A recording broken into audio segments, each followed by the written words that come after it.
What's up, everybody? What's up, everybody? Go ahead and mute up, everybody. Everybody mute up. Everybody mute up. Everybody mute up on TikTok. Got to start the live. Just mute up, DJ. Hold on a second, DJ. Just hold on. Just mute up, please. DJ, mute up, mute up. Okay, so then sit down in the comment section and keep your mouth shut, half brain. What's up, everybody? Yeah, as you can see, man, there's a lot of smoke going on TikTok. We had one of, man, the reason why I was late is because we had one of the Muslim TikTokers, a female Muslim da'i, who brags about her knowledge in Greek and Hebrew and Aramaic and Arabic, brags about her astute studying, and says that I, Avery Austin Jr., run from this half brain when it comes to debating the Trinity, when it comes to debating anything, really. So she had the guts. She grew more balls than Muhammad did and came on the stage and decided to engage. She wouldn't engage with the topic on Jesus being a Muslim, which they kicked me out of a live prior to my own live. They kicked me out of this live on Jesus being a Muslim, muted me, kicked me out. Now I have the topic here. She didn't want to address it.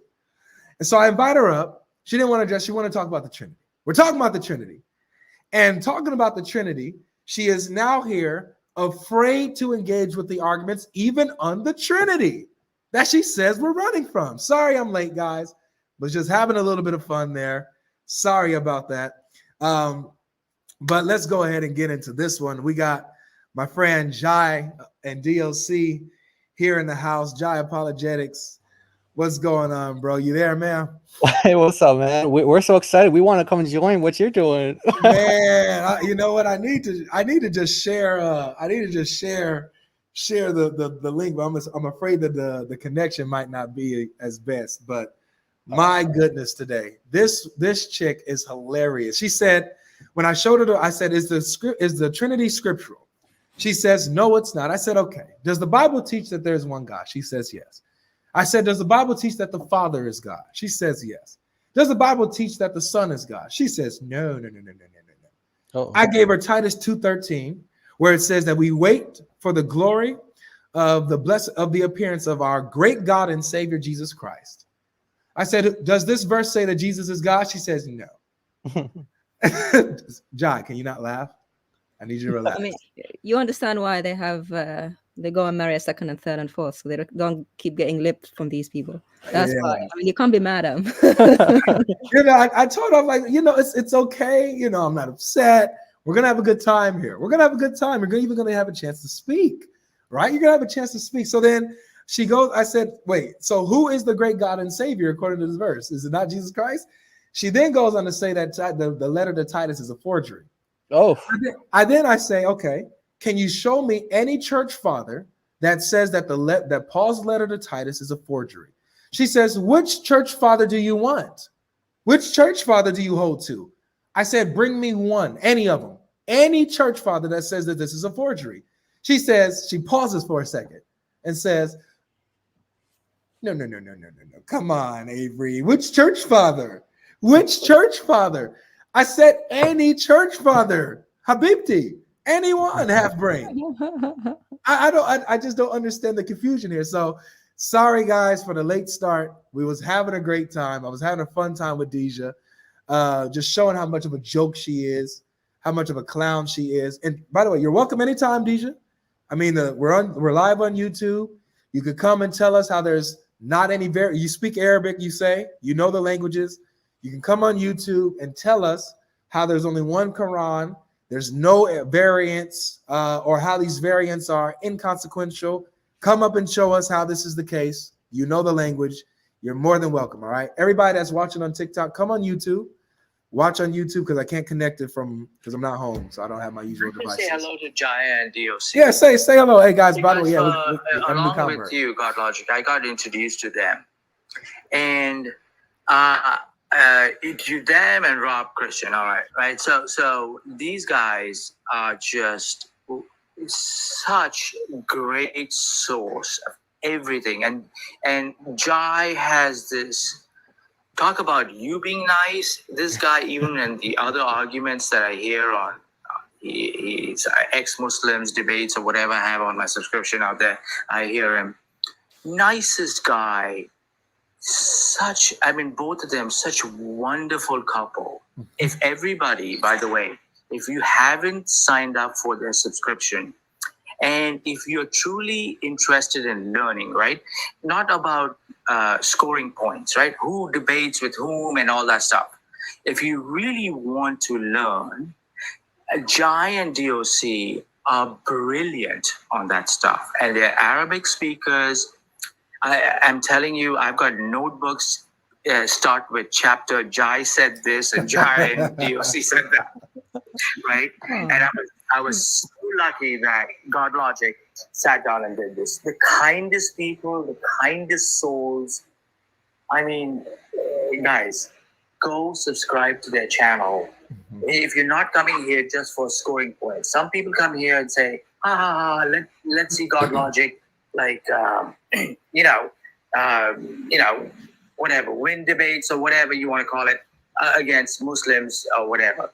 But if you truly, truly want to be a warrior in this religion, there are few people around that you have to follow. And these guys are them. Jai and DOC. That's right. Jai and DOC, man. Jai is one of my teachers. So you guys want to know a lot of stuff where I get stuff from, man, Jai he be hooking it up, dude. So here we are, man. How are you guys, though, by the way? How are you guys, Jai? Yeah, we're good. We're good. Just, Yeah, thank you for that, brother. Thank you so much. And don't lose patience, brother. They're lost. Yeah. We're blessed, and they're not yet. So just pray for them. Amen. Yeah. Just We're good, though. Yeah. Just to give you a little background on the brother that was just speaking, he's actually, come to Christ recently. He was studying Islam and Christianity for the past 6 months, just diving into us. He saw our content, saw your content, and was just studying. And so he's going to get baptized. Is it next week, Jay, that you're going to get baptized? 2 weeks. My family is coming down in 2 weeks. All right, in 2 weeks he's going to get baptized. Praise God. Congratulations. So he's a Christian convert, man. It's awesome. Thank you. Yeah. All right, guys. So if you guys want to see this content, you want to see it good with good, audible, consistency. I won't be able to trade on both, so I'm gonna have to stop the live on TikTok. But come over here on YouTube. Come to my live on YouTube.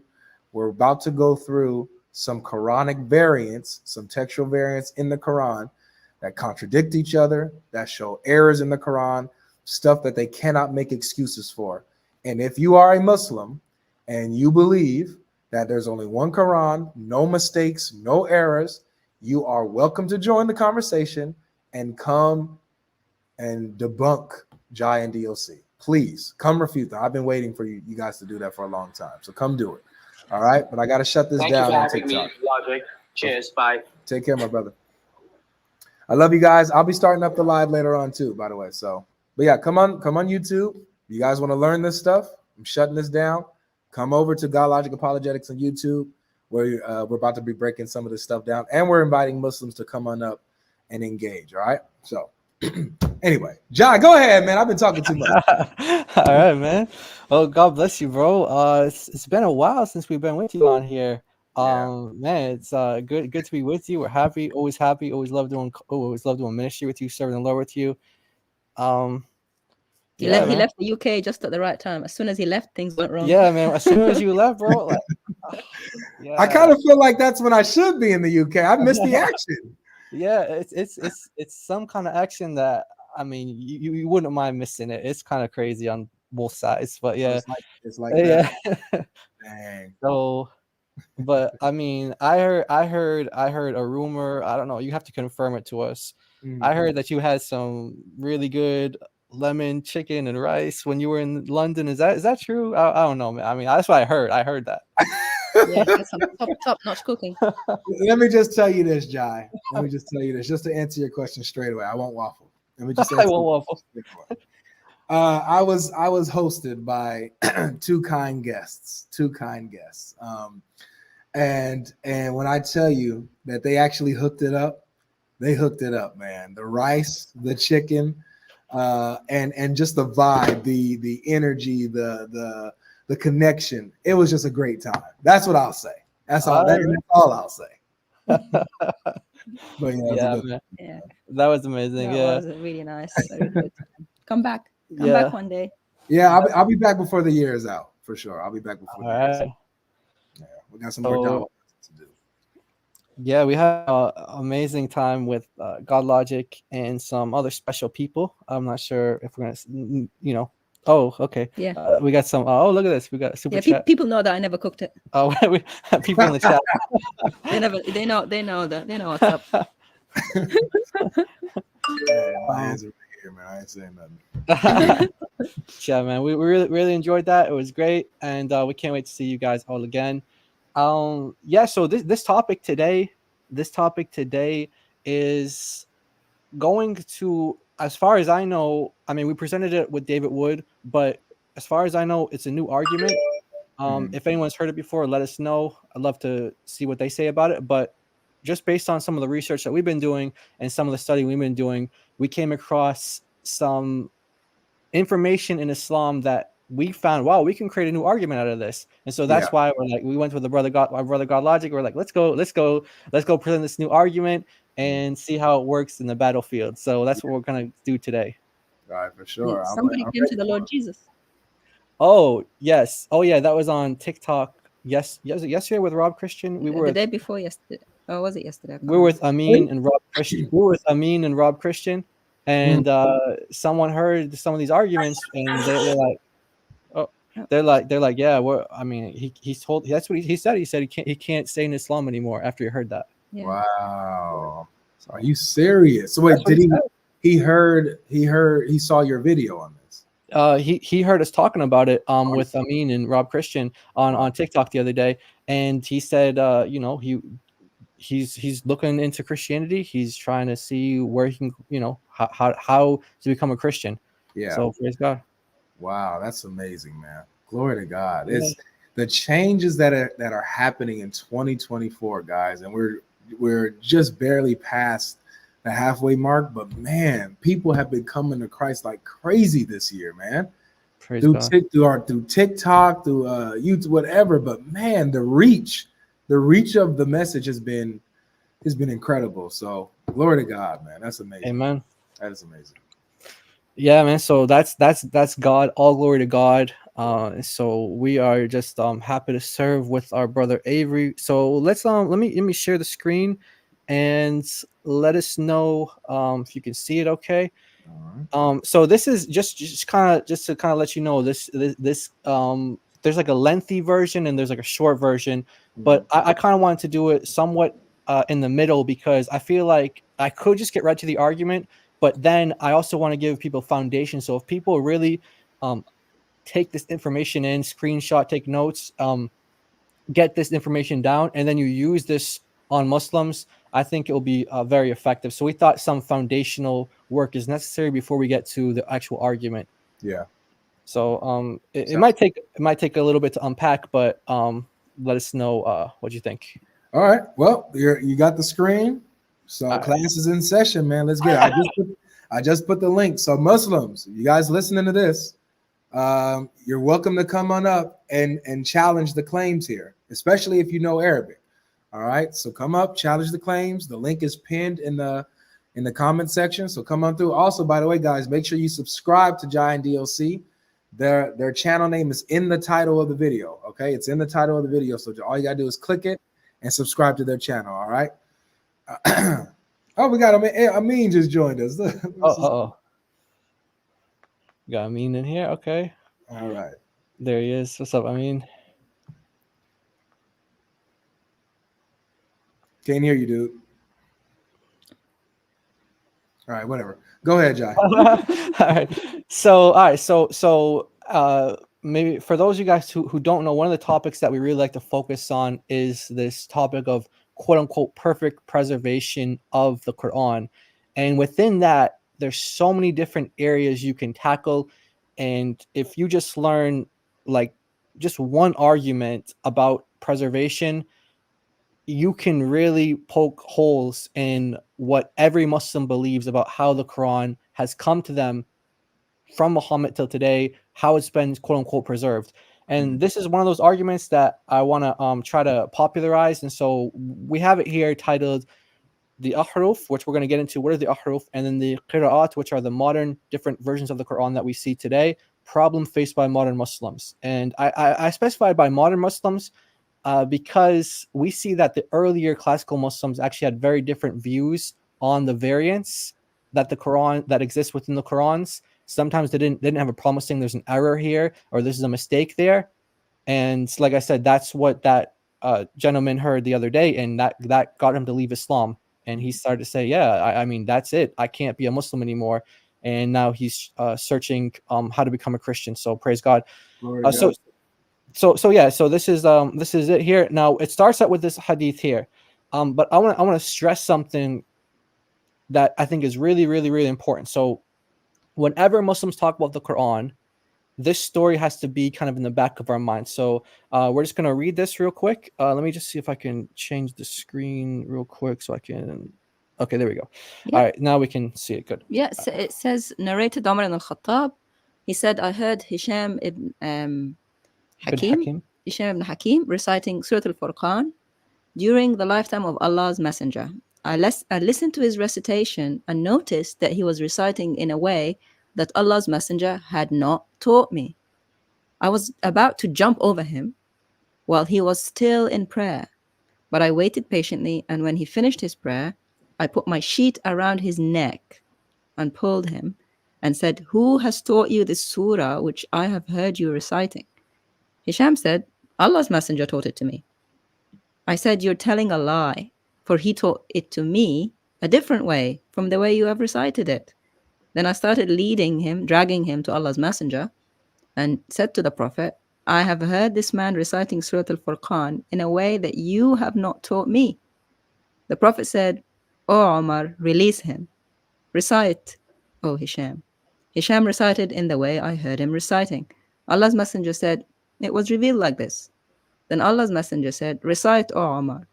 I recited in the way he had taught me, whereupon he said, it was revealed like this, and added, the Quran has been revealed to be recited in 7 ahruf, so recite of it whichever is easy for you. All right, so this is one of the versions of this story, popular versions of it, and the stress here that we want to show is that you have two companions, Omar and Hisham, who are both from the same tribe. They're both Qurayshi from the same tribe, and they're reciting the same chapter, Surah Al-Furqan, which is chapter 25, and they learned it from Muhammad in two different ways. And they were both unaware of the fact that there were different versions of this chapter. And so Muhammad ends up saying it was revealed like that, and it was revealed like that. And then he goes on to say, so recite whichever is easier for you, whichever is easy for you. Now, I underlined that part because I want us to remember that Muhammad saying that it's whatever is one easier for you, recite that one, because we're going to come back to that later. It's going to come up again. Another version of this same story doesn't happen with Omar or Hisham, happens with Ubay. And Ubay actually says, when he finds out that people are reciting the Quran differently than how he learned it from Muhammad, just reading the highlighted parts in blue here, the bold font in blue, there occurred in my mind a sort of denial and doubt that did not exist even in the time before Islam, Jahiliyyah. When the messenger saw how I was affected, he struck my chest. He hit my chest, whereupon I started sweating and felt as though I was looking at Allah in fear.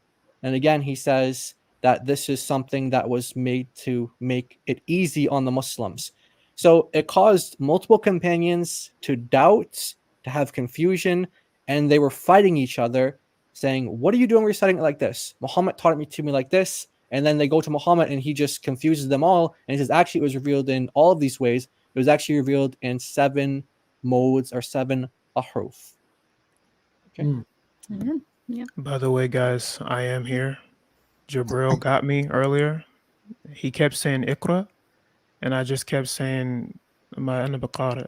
I don't know what to read. Which one of the qira'ah do you want me to read? I think he knew that Jay and DOC were going to do this topic, so he got me. So that's what happened earlier. But I am here. I'm safe.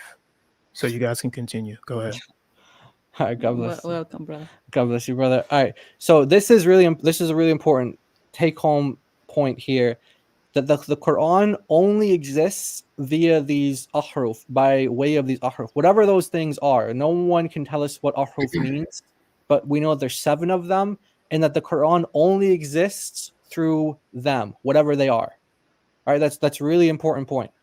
So whenever a Muslim is reciting the Quran, they have to be reciting it according to ahruf, whatever that means, because that's how the Quran was revealed. Muhammad said that the Quran was revealed in 7 ahruf. Okay, so in general, Western scholarship hasn't really paid much attention to this. They don't really care too much about it because they think that it's just kind of a made-up story, and it was just a way to excuse the fact that Muhammad kept forgetting what he was saying, and so he would just say it in different ways. That's kind of how Western scholarship deals with it. That's how I deal with it. I'm not Western. The dude just forgot. Yeah, that's it. So that's how they deal with it. Now, how do Muslim scholars deal with it? We have a quote here from 2 scholars, Abdulaziz al-Qari and Sheikh Muhammad al-Amin al-Shanqiti.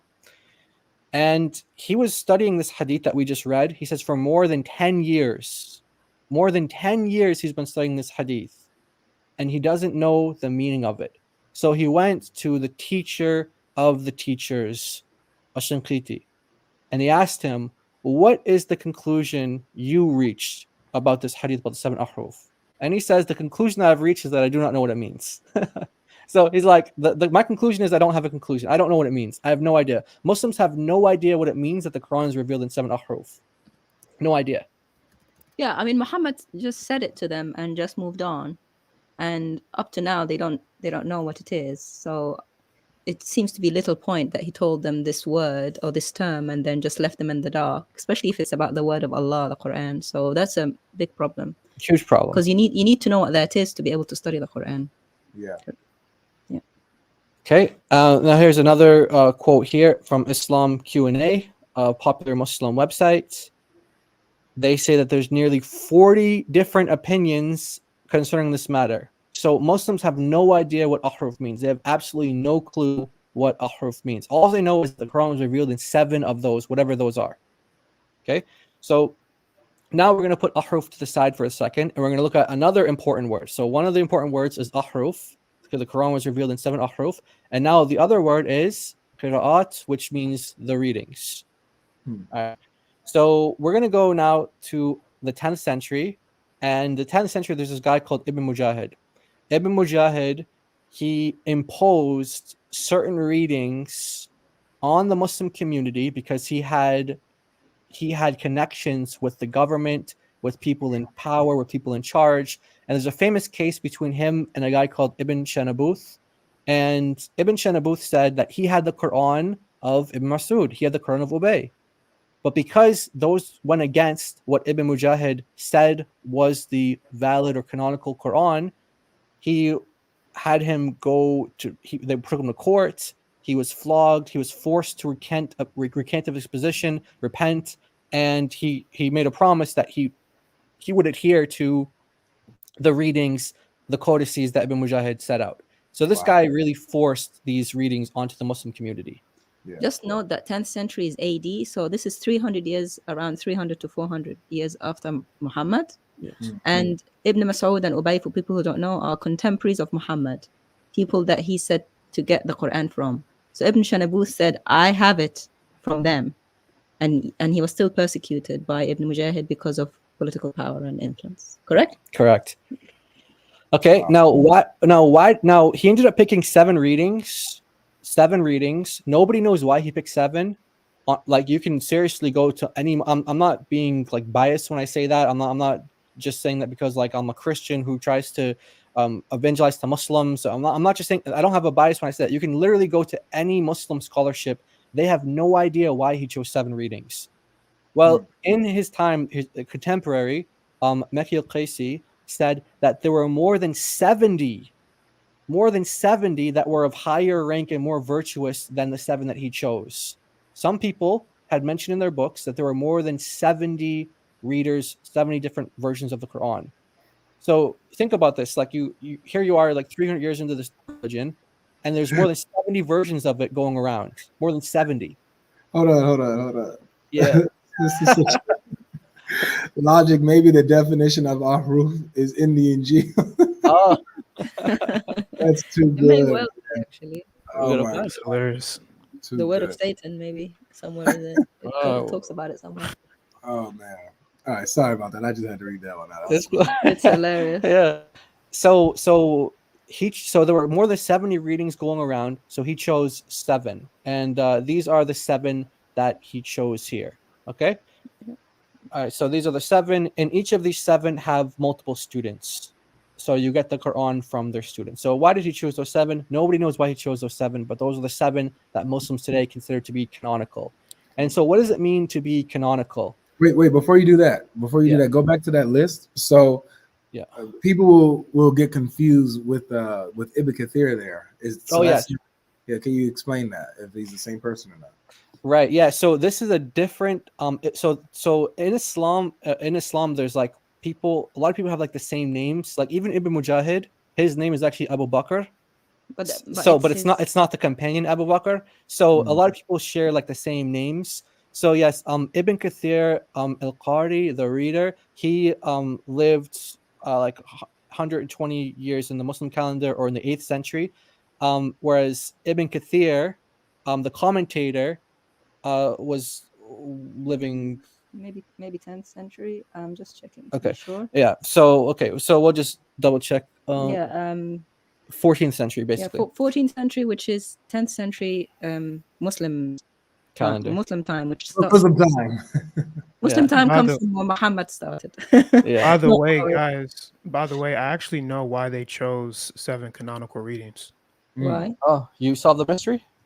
Yeah, so the reason why is because Muhammad said if you eat 7 ajwa dates, then no magic or poison will affect you. So I think they just wanted to go in that same vein.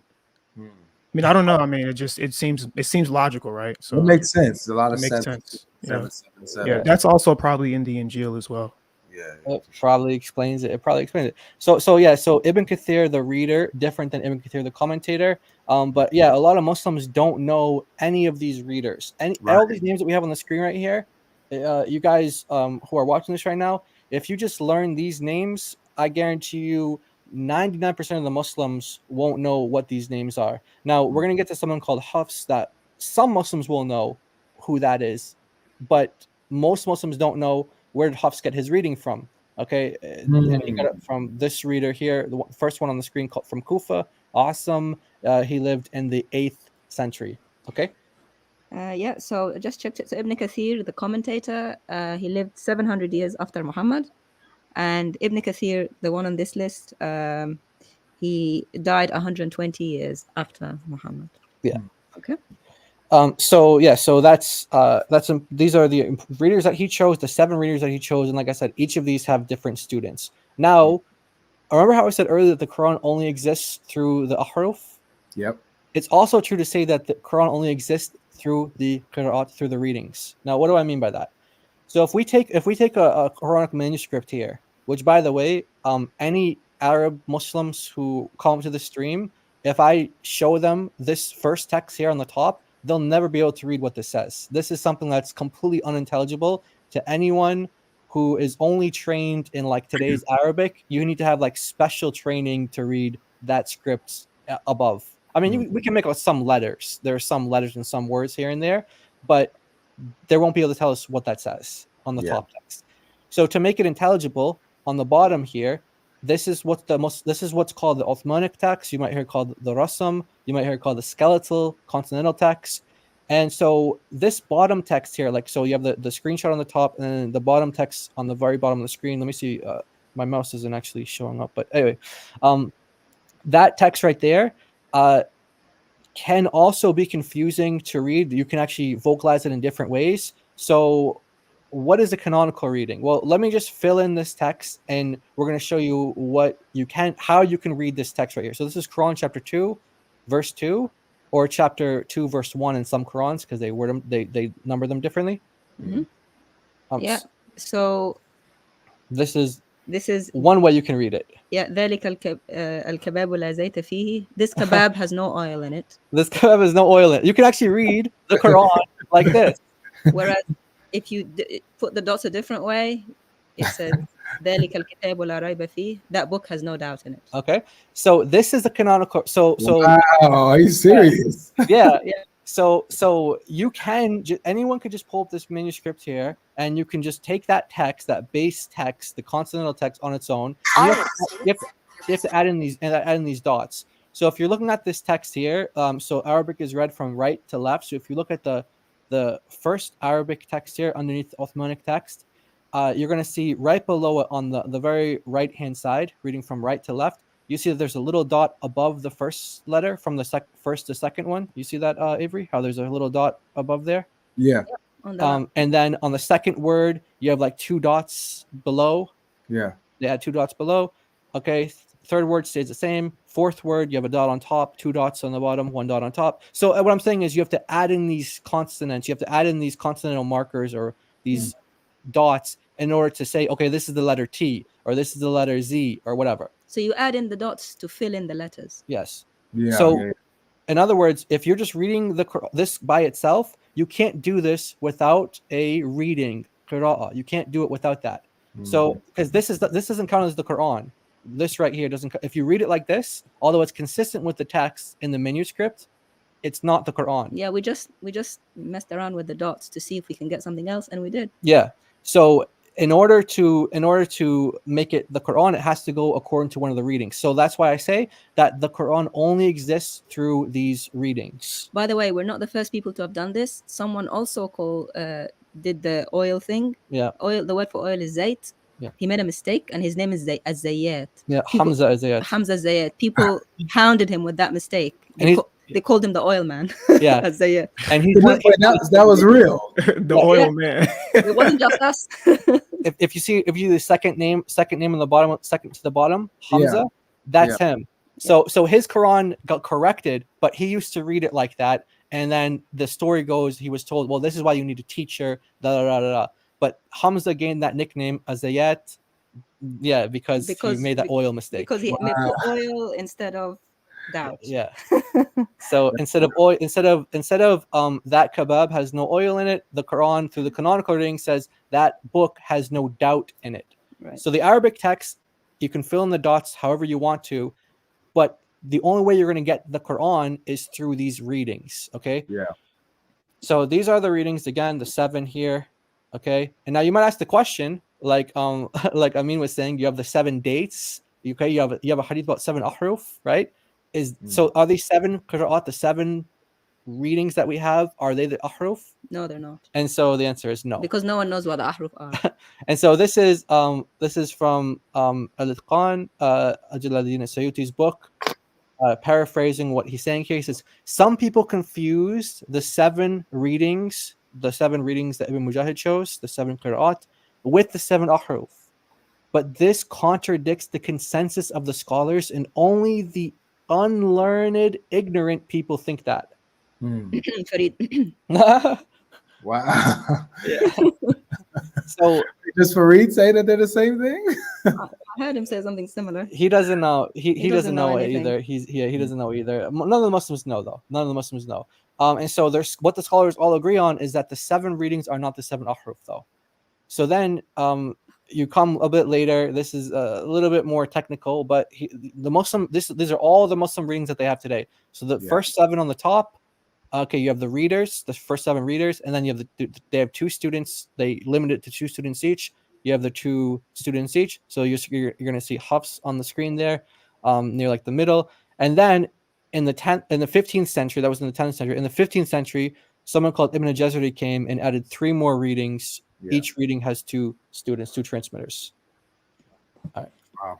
So you want to add, so now we have 7 or 10 qira'at, and the Muslim scholars have told us that they're not the same thing. So the question is then, okay, so what's the relationship to each other? What is the relationship to each other? Let's pause on that. I got a super chat directly to you guys. Says you guys previously showed the Kumbo and Hafs Quran being different using, I think, chapter 10, verse 16. May you provide us later when you all have time that link. And Avery, congrats on your engagement. Thank you, my brother. Oh, but do you know what he's talking about? Qunbul and Hafs. Oh, he's talking about the variant with Lot. I think he's thinking about No, he's 10 verse 16. Sorry, yeah, 10 verse 16 the one about about- Allah willing. Yeah, Allah willing. Allah will let you know. Allah will not make it known. Yeah, Allah will make. Yeah, we can go over that. You can just take a screenshot when we come to it, brother or sister. It's not on this presentation, but we're about to get into now this relationship here, but we do have that as well. So it's chapter 10 verse 6, and that is the contradiction that Muslims have to deal with too. So that's a good contradiction. 10 verse 16. All right. So now all of these things that we're talking about, ahruf, qira'at, let's listen to a Muslim scholar talk about what we just said. Let's let him summarize it. Yasir Qadi. What is the ahruf? And what is the relationship of the qira'at with the ahruf? Yes. Now, this is one of the most complicated and dense questions that ulama have written about. As-Suyuti lists 40 opinions in Al-Itqan, right? Ash-Shawkani also lists them. The teacher of our teachers, Sheikh Shanqiti, the one who wrote Adwa al-Bayan, right? He was asked, what is your opinion about the ahruf? And he said, my opinion about the ahruf is that I don't have an opinion. This is a Shanqiti. He's so confused. All right. So that tells us the Muslims that they don't know the relationship between them. They're confused. They're scholars of the scholars. They don't know. So what about the average person? So the scholar doesn't know. What about the average person? So how can they not define the one thing that's meant to be the miracle in that religion, which is the Quran? Yeah, that's a good point. Yeah. Good point. It's supposed to be simple, guys. It's supposed to be the simple, easily explained religion. The Quran is made simple in its Arabic, the Quran says, right? It's supposed to be simple and easy to know and remember. But their scholars are saying that they don't know these things, man. They're confused about this stuff. Tough. Yeah. Shout out to Jason really quick. Jason says kebabs need some oil in them, or else they're dry. Must be the wisdom of Allah to produce an ayah like that. Can anybody else produce something like that? I don't think they can, man. That's the miracle.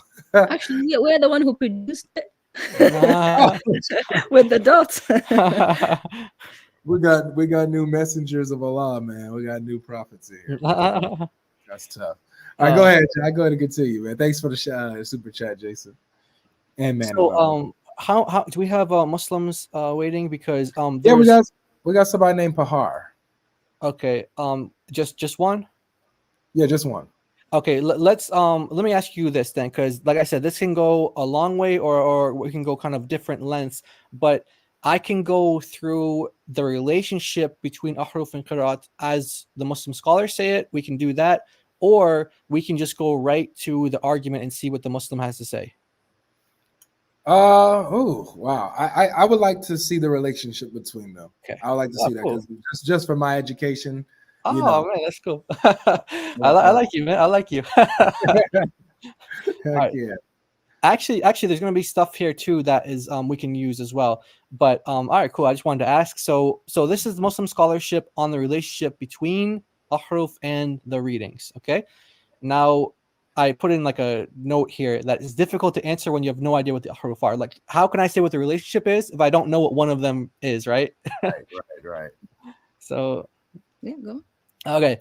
So there's 3 positions that Yasir Qadi lays out in his book, Introduction to the Quran. There's 3 positions on this. Do the ahruf exist today? Do the 7 ahruf exist today? Okay. One position is that Uthman burnt 6 of the ahruf and only one of them exists now. Wow. Okay. Then there's another view that says some, like an undefined number, exist today. And that's the majority view. So some of them were destroyed, but some of them exist. And then there's a third view that says all 7 exist. So you have like all different. You have like the extremes. Only one exists today. Uthman burnt 7. Then you have like the more extreme view saying all of them exist today. All 7 exist today. And then you have the kind of middle view, which is the majority view that says, well, some of them exist. We don't know how many, but we just know some of them exist today. Yeah. Interesting. Okay. We actually don't know. So yeah. We don't know.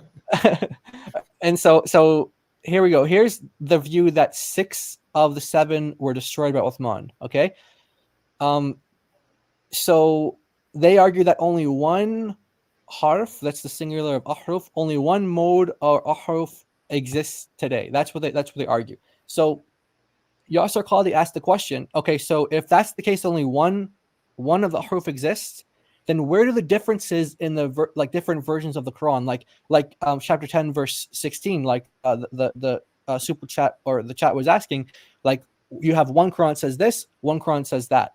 So Yasser Qadi is saying, like, okay, if only one ahruf exists, one of the ahruf exists, then how can you have these differences between the different Qurans, right? It's a logical question, right? Right. Yeah. So he's asking the question, like, how can one harf account for all the many different Qurans that we have today? That's kind of my summary of it. Yeah. Now, remember I said that we would go back to the hadith where Muhammad said to recite whichever is easier for you? Mm-hmm. So if it's true that Uthman destroyed 6 of the 7 ahruf, did he destroy something that was like an easement or a mercy from Allah? Because Muhammad said that they were revealed in 7 different ahruf because that's a mercy. That's something that's easy for the Muslim people, right? So how can they say that Uthman, who's not a prophet, right? How can he destroy something that's a mercy? Actually, what Uthman destroyed was something that he was confused about. Wow. Right? But so he was also opposed when he destroyed a lot of these mushafs. Correct. Wow. So good. This is so good. I have nothing to say. I'm confused as well. Yeah. So, because remember, Muhammad said when there was differences presented to him, he said, "Oh, there are 7 ahruf." Yeah. So if 6 of the 7 destroyed, there shouldn't be any differences. Right. Exactly. And that's Yasser Qadi's point as well. So let's reject that one then. Okay. So that view. Okay.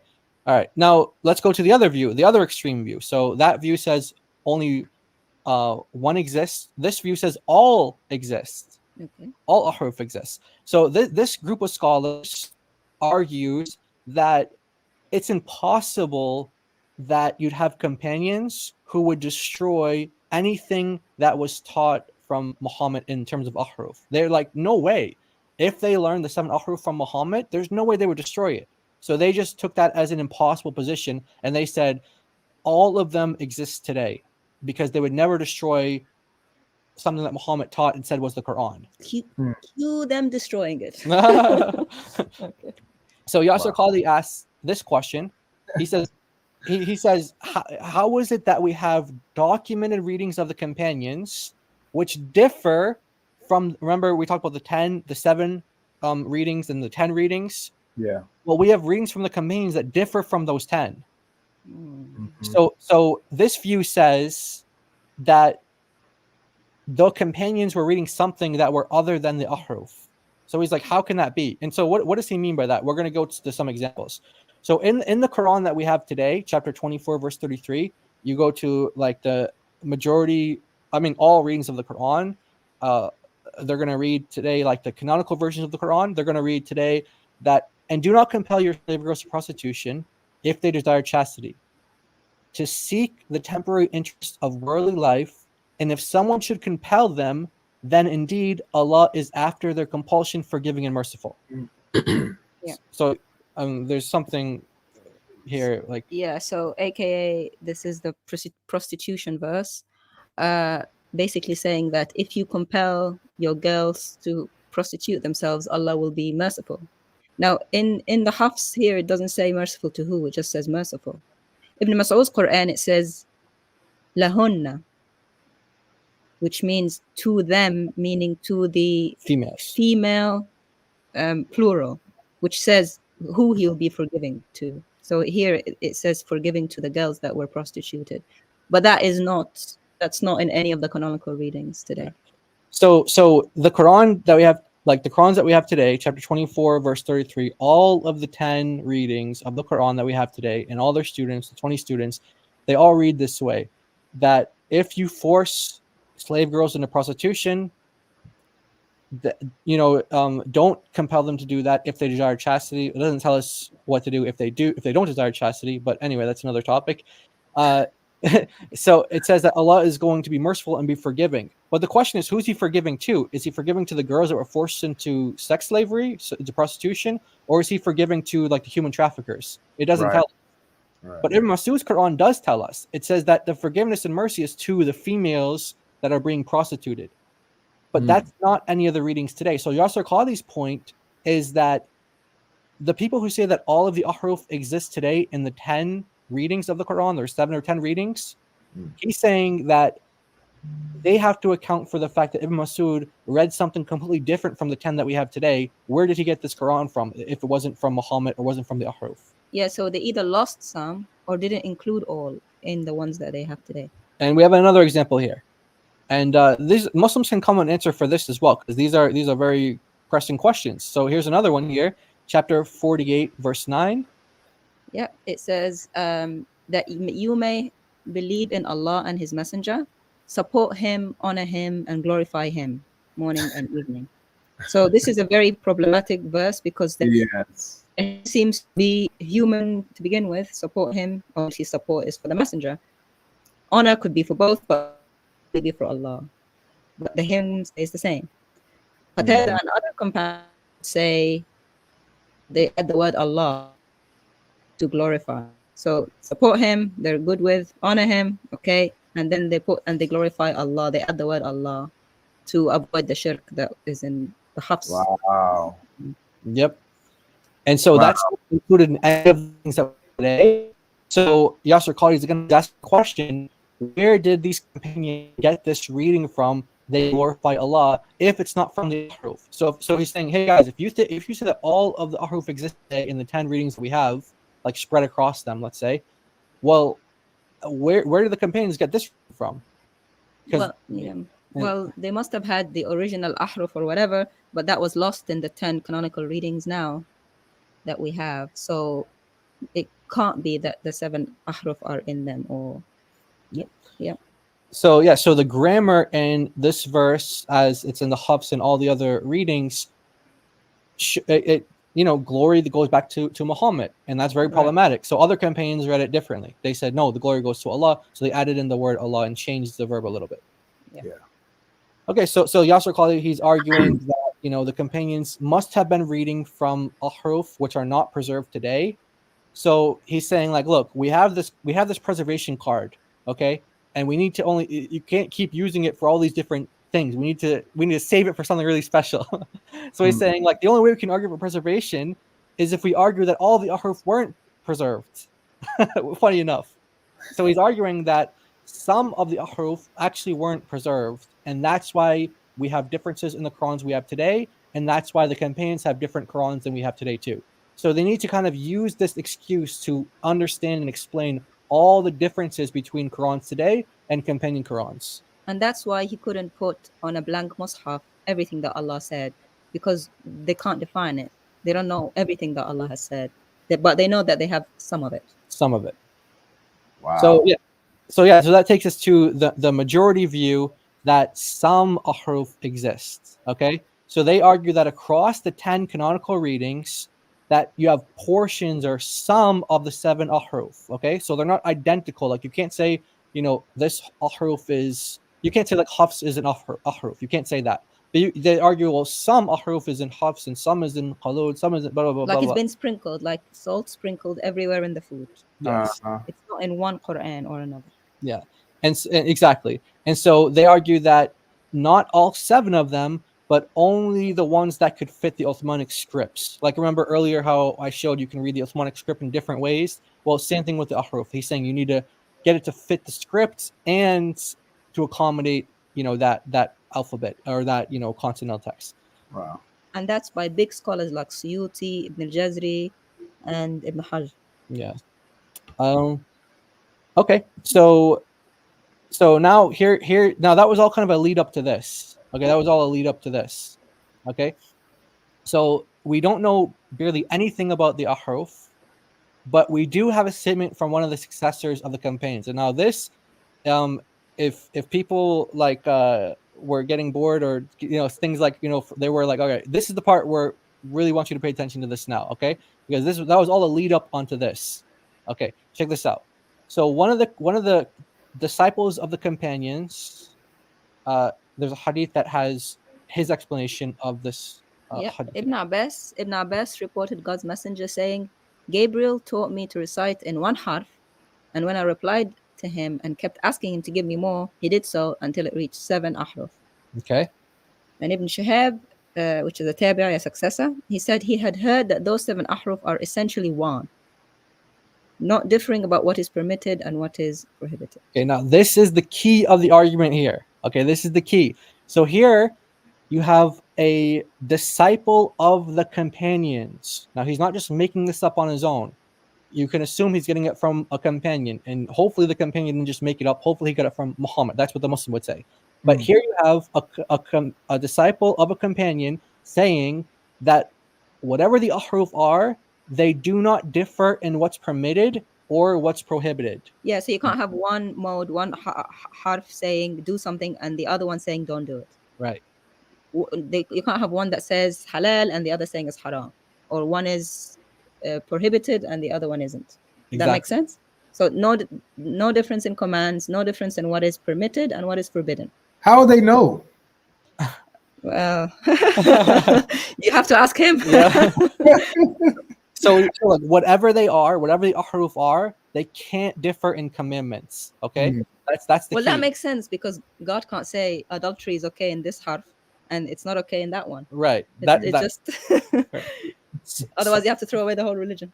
So here's the heart of the argument here. Okay, if the readings that we have today, okay, whatever view of the ahruf you take, whether you take the view that there's only one that exists, or that there's some that exist, or that all of them exists, if the readings that we have today are made up from the ahruf or some ahruf, then they cannot differ in commandments. Okay, this is the key part of the argument, because that's what the disciple of the companion said. Yeah. Okay, but guess what? They do. They do different commandments. I do now. So we have just 3 examples, and we can go into more. I'm not joking you when I say this. There are people that literally have like an entire PhD dissertation on the differences in legal rulings between the different readings. I'm not joking. Wow. It's a huge. So we just took 3. Yeah. Yeah. Okay, so and we're going to show all 3 here. Yes. So the first example is Surah 5 verse 6 about how to wash yourself. It's called wudu. For people who don't know, if you don't have your washing ablutions correct, then it's not accepted, and then your prayer is not accepted. You need the washing correct and then prayer correct. And if the prayer is not accepted, you're not going to heaven. Yeah. So this is very important. So different Qur'ans command washing in different ways. One says wipe your feet. The other one says wash your feet. So which one will you do? So so ahruf cannot differ in commandments, but the Qurans that we have today do differ in commandments. Okay. The second one here is chapter 2, verse 184. Some Qurans command a Muslim who doesn't fast during Ramadan for whatever the reason is. They skip their fast or whatever. They're sick or they're traveling. They need to make up for it. Some Qurans say that they need to feed one poor person. Other Qurans say that they need to feed multiple poor people. Correct. And if you don't redeem your fasting correctly, you don't go to heaven. Exactly. Fasts are obligatory. They don't go away. The Hafs Quran says how many? Well, we'll go through it. Yeah, we'll go through it. Yeah, but there's one. Yeah. 1 and then 3 plus at least. Yeah. Okay, so then the final example that we're going to give is chapter 2, verse 191. Some Qurans command Muslims not to fight at al-Masjid al-Haram, and some different Qurans command Muslims not to kill. So one says don't fight, the other one says don't kill. So the one that says don't kill, you can fight just as long as you don't kill. Well, the other one says don't fight at all. So which one will you do? All right. So now we'll get into these readings here. Okay, so here's chapter 5, verse 6, where it says when you're doing the purification, it says to wash your faces and your forearms to the elbows, and wipe over your head, and wash your feet to the ankles. Yeah, so the Hafs says wash. Okay, and the other one says the same thing, but it says wipe your feet to the ankles. Now you might be thinking like, okay, washing, wiping, like that's such a small difference, who cares? But this actually dictates to the Muslim whether he's ritually pure before Allah or not, whether he's going to accept his prayers or not. So it's very important. These technicalities are, I mean, we were watching a video before with Ali Dawa when he was trying to he was trying to wash his nose, and the sheikh had him redo it like 3 or 4 times. It has to be perfect because he couldn't do it right. Yeah. So he couldn't wash his nose according to the technical ways that the Muslims have it. So yeah, wiping and washing, this is the technicality that matters if you're ritually pure before God or not. Yeah, because it's a ritual. It's not just about washing it to wash it to be clean. It's a ritual to be to be clean, not like dirty, spiritually. Yeah. You know, I don't know what the word is. Ritually clean. So it has to be done technically. Right. Yeah. Okay. Which was the bottom one? The bottom one is wipe. Yeah. It's what Quran? Yeah, that's Ibn Kathir. Al-Bazi. Yeah. So now, question: don't the Shia have a different way of how they perform wudu? That's right. They do, and that's why they're called all names by the other. Yeah, and this is their difference. And I was listening to a story before. It was told to me that, like, you know, one of these like UK rappers who like became a Muslim. He was like, he like married this like Lebanese lady, and he went to Lebanon. And in Lebanon, you have like, it's a rough split between Sunni and Shia Muslim community. So you have like basically like half and half. And then, well, you know, like half are Shia, half are Sunni. And so he was at the airport, and he was telling the story how he was with some Muslims who were wiping versus some were washing, and it was a huge confusion for him. And so he asked like his mother-in-law, and she's like, "Oh, don't go to these people. These people, they're the Shia. They do it wrong. Yeah, they're doing it wrong." And so yes, this is a huge thing, and like it's just wiping versus washing your feet. But it's a huge division, and like you said, it's a division between Sunni and Shia. You know that clip where Mimi Hijab is like, "Shut up, your child gonna become apostate." Do you know the beginning of that is people were arguing whether to wipe on top of the leather boot or not, so as to become ritually clean for prayer. He's like, "Hello, your child. We got 24% of your children leaving Islam, and you're worried about how to wiping your boot." Yeah, but I understand why they argue about wiping it in the right way. Yeah, because otherwise they're not going to be accepted. Yeah. So the top one is Hafs, and on the left about wipe is Ibn Kathir's reading. Correct. Yeah. Correct. And so roughly half of the readings that we have, like the readings read, one reads wipe and the other one reads wash. Now what's really interesting is that Hafs and Shu'ba, they both claim to learn the Quran from the same person. Awesome. Okay, but they read it differently. Yeah. So Hafs is saying to wash, Shu'ba is saying to wipe, but they're getting it from the same teacher. Wow. And the difference is like a grammatical diacritical mark. It's arjulakum on one side, the Hafs, and arjulikum on the other. So it's like a vowel difference. Literally. Just a little dot. Like, remember how we showed you how you can add these little dots and you can get it to say like book versus kebab? That's it. It's like literally these little difference here, but it makes a huge difference when you're practicing Islam. Yeah, it's what's called the tashkil mark. Yeah. But it makes things different grammatically, where the verb goes to wipe instead of wash. Yes. So just to be clear, one more question. Sorry guys, but that's cool. That's why we're here. So Shuba, I'm sorry, if I'm saying it wrong. But Shuba here, he's getting it from Asim as well. So, but his reading is the Ibn Kathir reading.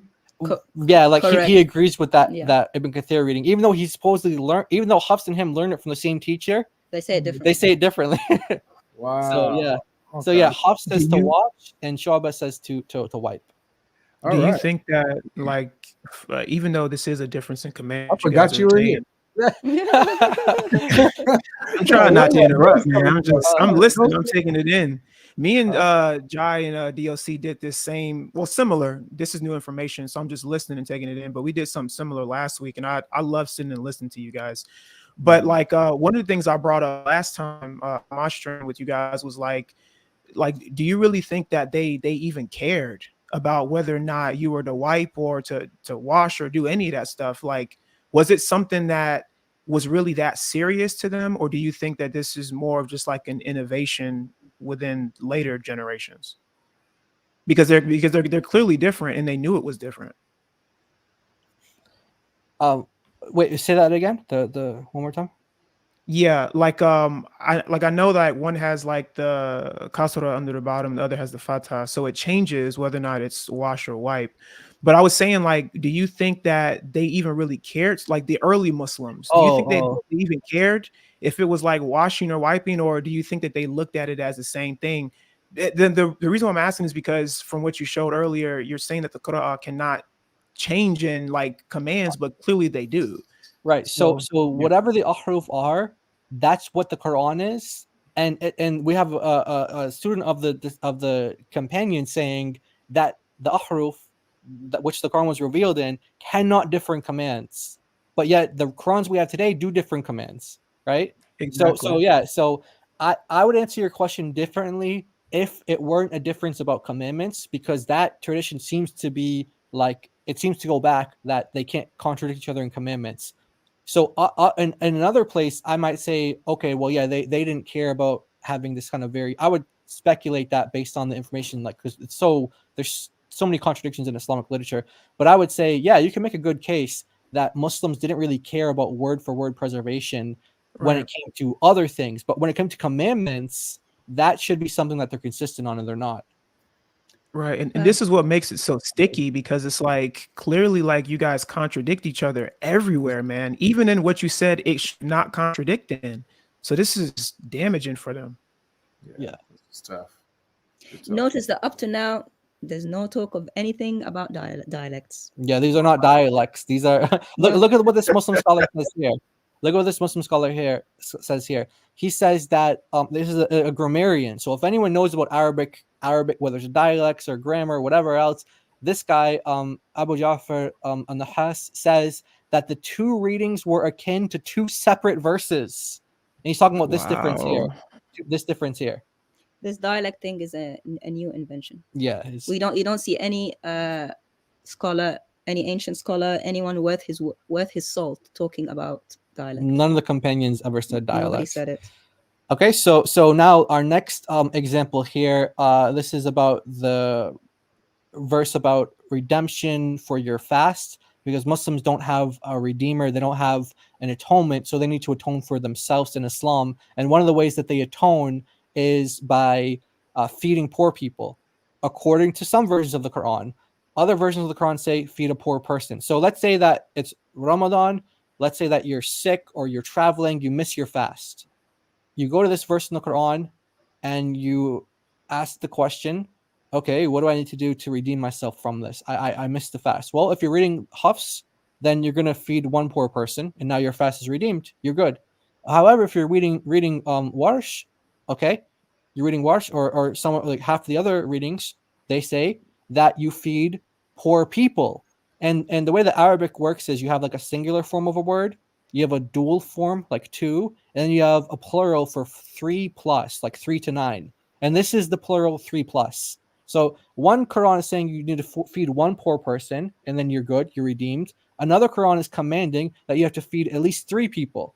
And we have a Tabari here confirming that others read it in the plural as well. Notice that Hafs, which is most Muslims read today, they're only feeding one person. So if the other ahruf or the other qira'ats happen to be the right ones, they're all finished. Yeah, exactly. Because they're doing it wrong. They're not following only the command. They're not fulfilling the command. Yeah, they're only doing one person. Yep. Wow. All right. So now this one here, and then we'll get to the summarize everything, and then we'll bring in any of the Muslims who want to come and challenge or talk about these this argument here. So I added in chapter 2 verse 190 just to add context. So we have 190 and 191 here. That 191 is where the difference is, but I added in 190 for context. So so some Qur'ans command, fight in the way of Allah those who fight against you, but do not transgress. Indeed, Allah does not like transgressors, and kill them wherever you overtake them, and expel them from wherever they have expelled you, and fitna is worse than killing. And do not fight them at al-Masjid al-Haram until they fight you there. But if they fight you, then kill them. Such is the recompense of the disbelievers. But the other command saying, other Qurans that now that we have other Quran says, and do not kill them at al-Masjid al-Haram until they kill you there. But if they kill you, then kill them. And this is confirmed by Al-Jalalain. He says there's a variant reading here. He says slaying versus fighting. Okay. Yeah. So Jalalain also noticed he confirms. this. He confirms it. So, yeah. All right. It's not just us. Yeah. Wow. Yep. Wow. So this is a command, right? This is a command. And so the ahruf are not supposed to differ in commandments. They're not supposed to differ in the commandments. However, here one of them saying fight, the other one saying don't fight, don't kill. And notice that earlier in the verse it says kill them wherever you overtake them and expel them. But it makes a difference for Masjid al-Haram because it's meant to be sacred place. Sacred, yeah. So it doesn't want you to spill blood there in one verse, but you can spill blood in the other verse, in the other Quran. Yeah. So which one is the one that says fight on the top? Which one is that one? That's like the majority of them. So like Hafs will read it like that. There's 3 readings like Hamza and his 2 students. Then you have Al-Kisai and then Khalaf. They read it the bottom way. So it's like a more minority of readers, but they still exist within the canonical readings. So it's like qatiluhum versus let me show the Arabic here. It's very, very subtle differences actually, like with the Arabic, but it changes it from fight to kill. Yeah. So so the one on the left has the alif. وَلَا تُقَاتِلُوهُمْ, don't fight. Whereas the one on the right says وَلَا تَقْتُلُوهُمْ, don't kill. Yep. So see. Good. So, and some of the commentators, they ask questions. They're like, so for the reading that says, don't kill them until they kill you. It's like, well, wait a minute. How can you kill them if they killed you? Yeah, you already Exactly. did. Exactly. So some commentators actually asked that. Now, the commentators are asking these questions before Ibn Mujahid came and say, hey, these are the readings you have to follow. Otherwise, you're not following. Otherwise, you don't have the Quran. Like, you don't have a valid Quran to do in prayer and ritual. They were asking those questions well before. Yeah. And they were trying to rationalize, saying, well, maybe the rest of you should kill. Right. If some of you got killed, it's talking about what the rest of you should do.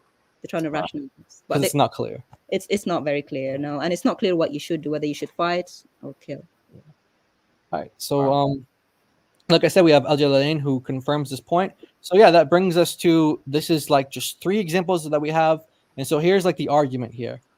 If the ahruf cannot differ in commandments, and the qira'at do differ in commandments, then the qira'at, at least in these instances, cannot be derived from the ahruf. So the Muslim, where do these differences in commands between the Qur'ans come from? That's the argument. Yeah, because the ahruf are all meant to be the same in commandments. So the differences must have come from somewhere. Exactly.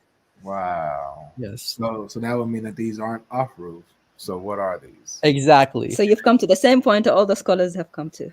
Yeah. Yes. Where are those? I don't have an opinion.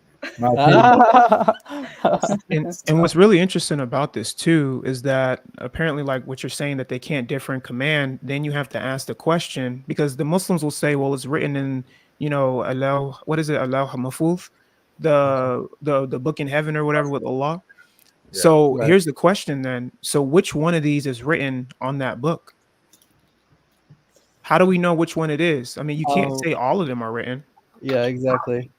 Good question. Good question. That's the question that the Mimi Hijab and Aidawa asked their more learned brother, and he said what's difference, written, what's written on the tablets is in the unknown, is in the unseen, and we will not be given access to the unseen. We'll be given access to it. That's what he said.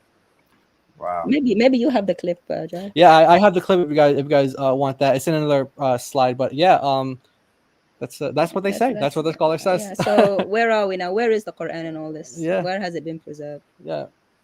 Because remember, Muhammad said that the Quran is revealed in 7 ahruf. Okay, so that's what the Quran is. The Quran is in 7 ahruf.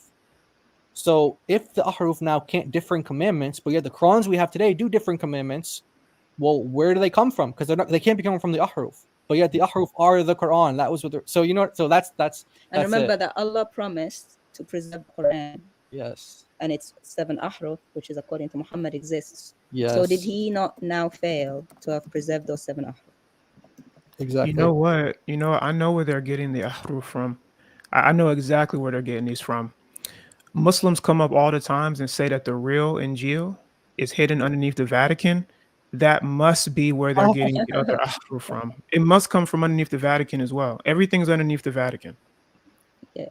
Well, That's what they say, they right? still have to come to people of the book then to get their. Still gotta come to us. Still gotta come to us, man. Wow, so good, so good. So, guys, I hope you guys are getting this. I hope you guys understand the argument here. The argument is that the off-proof cannot defer in commandments. They cannot defer in what is forbidden or what is not forbidden. So what we're showing is that these variants actually defer, not just in wording, but in actual commandments. They differ, they give opposite commands. And so if they're giving different commands and the off-proof do not differ in commands, then where are these differences coming from? These cannot be the off-proof. It can't be by their standard, by their logic. Exactly. This is tough. This is tough, man. I wow. That's yeah. good. So what you think of that argument? Because like that could have just been presented in like 5 minutes, but I wanted to give like that whole backdrop so that we can show like these are all the positions. Any position the Muslim takes, this is like a checkmate, no matter what they say. Yeah, I love it. I love it. As a matter of fact, I wanna use it immediately and see it done. We got Muslims waiting. Right. But yes, I'm gonna definitely practice this for sure. Okay. So we got a Muslim in the back. He's been anxious to come on up. Okay. What's going on, man? Okay, lovely. I'm back. So I got a question for Mr. J. Okay, what's up? Okay, where are you from? What's your background, sorry? Yeah, straight to you the and the girl. Both of you and the girl. Let's go straight to the doctor. You and the girl. Me and the girl. I have a You name. and the girl. I have a name. Yeah. Okay, now can I ask you a question? What degree, to what level? Because can you please bring them back up? Bring them quick. Bring that back up. Bring that back up. If they bring it up, are you going to be able to actually tell them? Even both of them. We're going to discuss both. Bring it back. Bro, if they bring it back up, are you going to be able to tell them why they're wrong? Yeah, easily. 100%, million. Okay, guys, watch what he said. He said easily. Okay. Easily, bro. This is what I'm saying to you now, Jay. Listen, this is why I asked, where's your background? Because to what level have you studied, even, forget Arabic because you're speaking English, right? To what level have you studied the English language? Okay, what does that have to do with the arguments? No, I'll show you because just respond to the argument. Well, we can read. I will respond to the argument. I'm going to respond to the argument now. Okay, respond to the argument then. What you've shown, even in the English language, is consistent. Okay, how so? Okay, so go back. I'll show you. So just to get a basis, guys, everybody listening, just to get a basis, I'm going to explain it myself. But just to get a basis of what he understands, can you tell us what syntactic language is? Tell us what the argument is first. Tell me. Okay, can you tell me what syntactic language is? Look, I know you're excited. Calm down. Take a deep breath. Relax. No, because you're wrong. Easy. Take a deep breath. Listen. Okay, listen. No. Tell us what the argument is. Tell us what the argument is. So we really understand you provided. You've just shown 2 English translations, and you're here trying to say. Okay, I didn't even listen to you when you made this mistake because ever since you started saying they're contradictory. What's the argument? No, what's the argument? Don't run. Contradictory, and you said it's not clear. You said it's not clear. Go back to that. No. What is the argument? What is the argument? You said that it's contradictory and they're not consistent, but you're wrong under everything. Did we say contradictions? No, I didn't remember that. No, you said it's not consistent. You said, did they fight? Did they kill? Which one? Did we say it's a contradiction? We didn't say contradiction. You were saying there's a difference in the commandments, though, right? Yes. Okay, you're wrong. Go back to it. Okay, so hold on. No. Explain. No. Say what the argument is first. Yeah, I'm gonna say you're wrong. There's no change. What's the argument? What's the argument that we're making? Okay, bring the quote back up. Bring it back. No. What is the argument that we're making? Please bring it up. You came up really heated. I came up to talk about this, so bring it up. Okay, so what is the argument that we're making? But you need our slide, right? You're so educated. You need our slide. Hey. So just to get Miracle, whatever your name is, we need whatever your name is. You want to teach us, but you need our slide, correct? Okay, so just to get a hindsight, guys, because you just posted 2 of them. Look, we're not gonna move past. You keep interrupting me. Stop interrupting me. Yeah. So the reason why, hold on, let me jump in here. Let me jump in here. Even in English, my guy. Okay. Okay. So you came up. The reason why they're pressing you on this is because you came up came up challenging them. You came up as if you had an answer to the argument here. So they want to know. They want you to tell them what their argument is. Say what the argument is. Okay, and then, so the part where they were talking about the wash and the ankles, and they're saying that it's not consistent. They're completely wrong. Even what is not consistent? They're saying that it's not consistent. Do you wash your hands? They're saying that the message is not consistent. This guy's not even listening. Whatever they said is completely wrong. Put it back Miracle. up. Stop. He said whatever they said, it's completely wrong. Oh, okay. That's not fair. You don't even know what we said. You don't know what they said, bro. Okay, so can you put it back up? Can you put it back up? Look. Do you want us to tell you the argument and then you can try to refute it? Just bring it up, please. All right, let me tell you the argument first before. Just relax, man. Just relax. Let me tell you the argument. I want just this one quote. He's about to tell you hey, bro. I've already heard. He's about to tell you the argument. He's about to tell you the argument, and then you can refute it. Okay, so first thing, miracle, is that miracle? Okay, it's miracle 6. Okay, miracle 6. First of all, according to your understanding, what are the ahruf? You strawman my point again now. Listen, strawman. I'm asking a question. You can't strawman. Because we're talking about the statement that you provided, and I'm talking to you about how it's consistent. And I want to know what your in the meaning. What is your understanding of ahruf? So I'm talking to you about the statement. Just don't worry about what my understanding. Because what I say, I'm very worried about it. I'm very worried about it. We're not going to move because past what I say you don't believe anyways. So religion aside, I'm just proving to you that your statement, even in English language, with religion aside, is completely wrong. Your view. You don't know what syntactic language is. Okay, Arabic, English, put it to the side. I want to know what's your position. What is your understanding of what ahruf is? So wait, can I ask you now? Because you're asking me a completely different question. You're doing the same thing. Answer the question. You're the Muslim. You tell us what your religion is. What is ahruf? Bro, I'm not here to give a recap of my history. I'm just answering the question. Dude, miracle. You said you can't believe anything we say. Yeah, but you're running from the top. We're asking you, what is ahruf? Let's start from the beginning so you can teach us, right? Oh, he bounced. Oh, he left? Yeah. Yeah. I mean, look, I understand. Look, they come in all emotional. They come in hot. It's like he doesn't even know what the argument is. He said wiping versus washing hands. We didn't say hands. Who said anything about hands?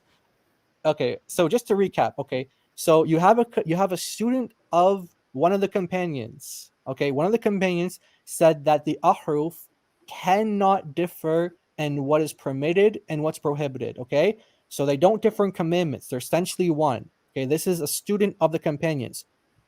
That the ahruf cannot differ in commandments. Then we'll use the example that he said that you can do it in English or Arabic, whatever. This one says you're commanded to wash your feet to the ankles when you're doing your purification. Another Quran says you're to wipe your feet to the ankles, to which a Muslim scholar who is an Arabic grammarian, Abu Ja'far al-Nahas, said that the two readings were akin to two separate verses. Why? Because one of them is commanding you to wash your feet to the ankles. The other one's saying to wipe your feet to the ankles. But wait a minute. I thought a student of the companion said that they don't differ in commandments. Yeah, it's not us that have discovered this and said it. It's their scholars. And Nahas is one of their scholars. He said it's so different. It's like you might as well have had a different verse. Yeah. And we didn't say anything about hands. It's about the feet. Exactly. And if you knew the verse, you would know what that is. Exactly. Yeah. I mean, he's asking us about our qualifications. We can read, which is a lot more that could be said for his prophet. What's his prophet's qualifications? What are all the companions or all not scholars? They were all scholars in the desert? I don't think so. A bunch of Bedouins. And they're the ones that gave you a Quran. Scholars came afterwards. They had time, centuries to study this. And they were like, we don't know what this ahruf is. We can't define it. We still don't know. So if you want to blame someone for this confusion, it's not us. I'm sorry. Yeah. I mean, to be honest with you, this whole preservation thing, I don't think preservation is a miracle, being myself, because I can tell my descendants to preserve a book right now and they could preserve it for 1,000 years. Does that mean it's from God? No. Yeah, but they claim that that's the case. Even that falls through. It's pathetic on all levels. Agreed. All right, ladies and gentlemen, if you are a Muslim, you're welcome to join. Hit the link and tell us why we are wrong. We're looking at the Qurans and the different Qurans that are out there with its variants, and we're seeing that these variants regarding the same verses differ in the commands. What did Allah actually say? What did he command? to wash your feet or to wipe your feet during wudu? Did he command to not fight in the masjid, or just not to kill in the masjid unless they kill you first? Kill them after they kill you. Which, subhanallah. So come on up, engage with the subject, and please, guys, make sure you are engaging with the arguments at hand. Make sure you listen. All right. Yeah, so you can come on up. Oh, you want another? Come on up. Make sure your devices are connected, Muslims. It says that your devices are not connected, so make sure your device is connected so I can bring you up. All right. I did want to say he started off. Remember, guys, he started off saying he can easily debunk you guys. Easily. We'd love to. Yeah, you kind of have to understand what we're saying first before you debunk us. Yeah, if you're coming saying hands and we meant feet, then I don't know where to start. Like I told Jai before we came, this kind of material, it's way above Muslims. I'm sorry, Muslims levels. You need to chop your expectations in half and then chop them in half again, because Muslims don't even know the Quran, the one they have, the Hafs. They don't even know that very well, or the Hadith, the ones they actually have. You're gonna tell them there are other Qurans and other ones, and the rabbit hole goes further. They can't handle it. All right, so Miracle's begging to come back up. He came back, so let's see. Miracle, I'm gonna give you one last chance, man. Don't be over talking, folk. Calm down, relax, deal with the argument at hand. Do not waste our time asking nonsensical questions. Oh, there's somebody else that wants to come up too. I'm gonna bring up somebody else actually. Okay. How you doing, Islam? No, that's how they fight. Like, which Quran? Which Quran is that? Yeah, I want to hear it. Which roof is that one? Which one is that? Yo, Man? these guys are hilarious, man. Oh, man. They're hoping that the miracle will engulf us. All right, Miracle is back. You're back, man. So Miracle, do you understand the argument, Miracle? You got to unmute, bro. Okay, yeah. So can you bring that thing back up, please, again? All right. The example in chapter 5, verse 6, we'll bring that up for you. There you go. Yeah. Okay, yeah. So, because you translated in English, right? So I'll go off it by English, right? And you can read in Arabic too. You can read in Arabic. Yeah, even in Arabic. So you're Arabic speaking, right? So does it say the Are same you thing? Arabic? Are you Arabic speaker as well? No. Personally, I'm not Arabic speaker. Okay. Well, that's so yeah, I'm asking you. How So does he know? as you're an Arabic speaker, is that what it says in English, right? Yes, correct. Word by word, both of them. Yes. Correct. And are these meant to be two different ahrufs? No. Different qira'at, my friend. Yes. Okay, qira'at, so a way of recitation, yeah?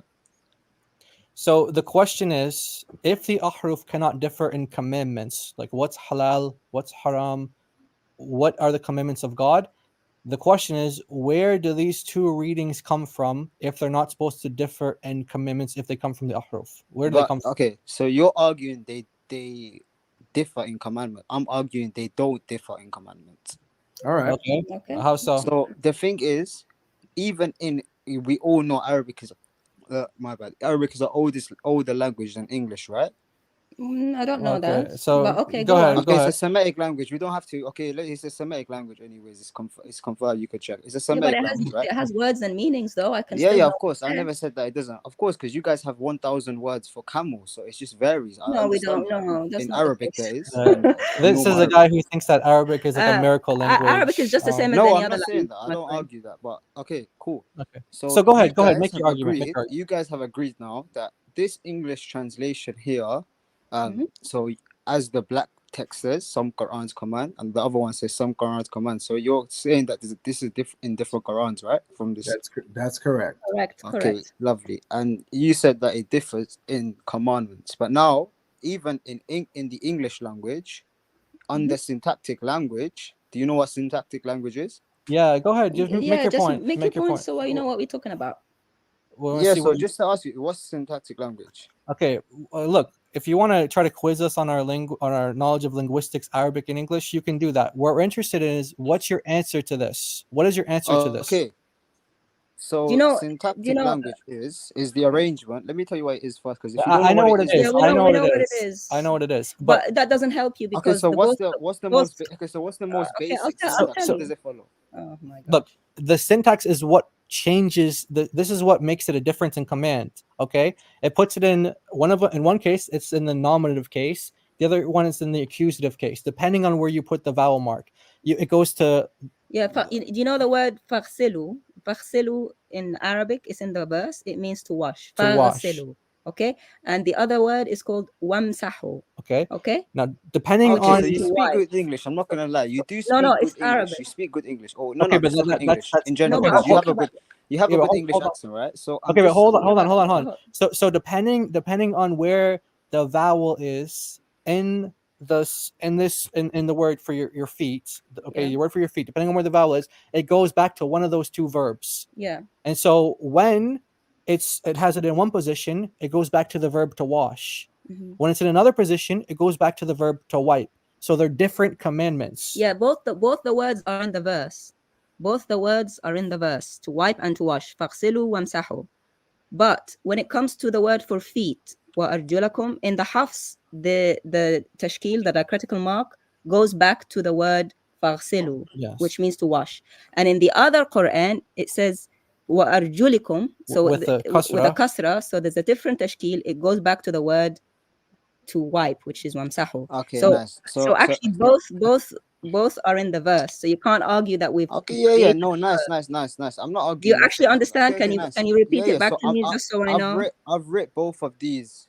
I've Okay. read both of these now because you're talking about the verbs, but from what so just to basically go off that, what you're saying, because to match your point, you're saying they don't follow the commandments, and then you're trying to give evidence that they don't follow the commandments, but that's still wouldn't work out. It wouldn't work out under it just wouldn't work out under the syntactic rules, because under syntactic rules, right? Even the Syntactic most rules change simplest, wash and the wipe. most basic syntax, right? Do you know what the most? Just to ask you, obviously, because we're talking about syntax, right? And Hey, this look, No, contains we're not syntax. talking about syntax. Look, Miracle. Yeah, Just so this contains syntax language, but in order to wait, understand the wait, verse, wait. you need to know what Miracle, syntax stop, language is is. there a difference in the wording here? There's zero difference in the commandment at all, and I'll tell you why. Okay, so yeah, please tell me, does it say to wash your hands, wash your feet, or does it say to wipe your feet? So statement one, I'll give it as statement one, and I'll give it as statement two, right? Okay. So statement one says wash your face and your forearms to the elbow, wipe over your heads, and wash your feet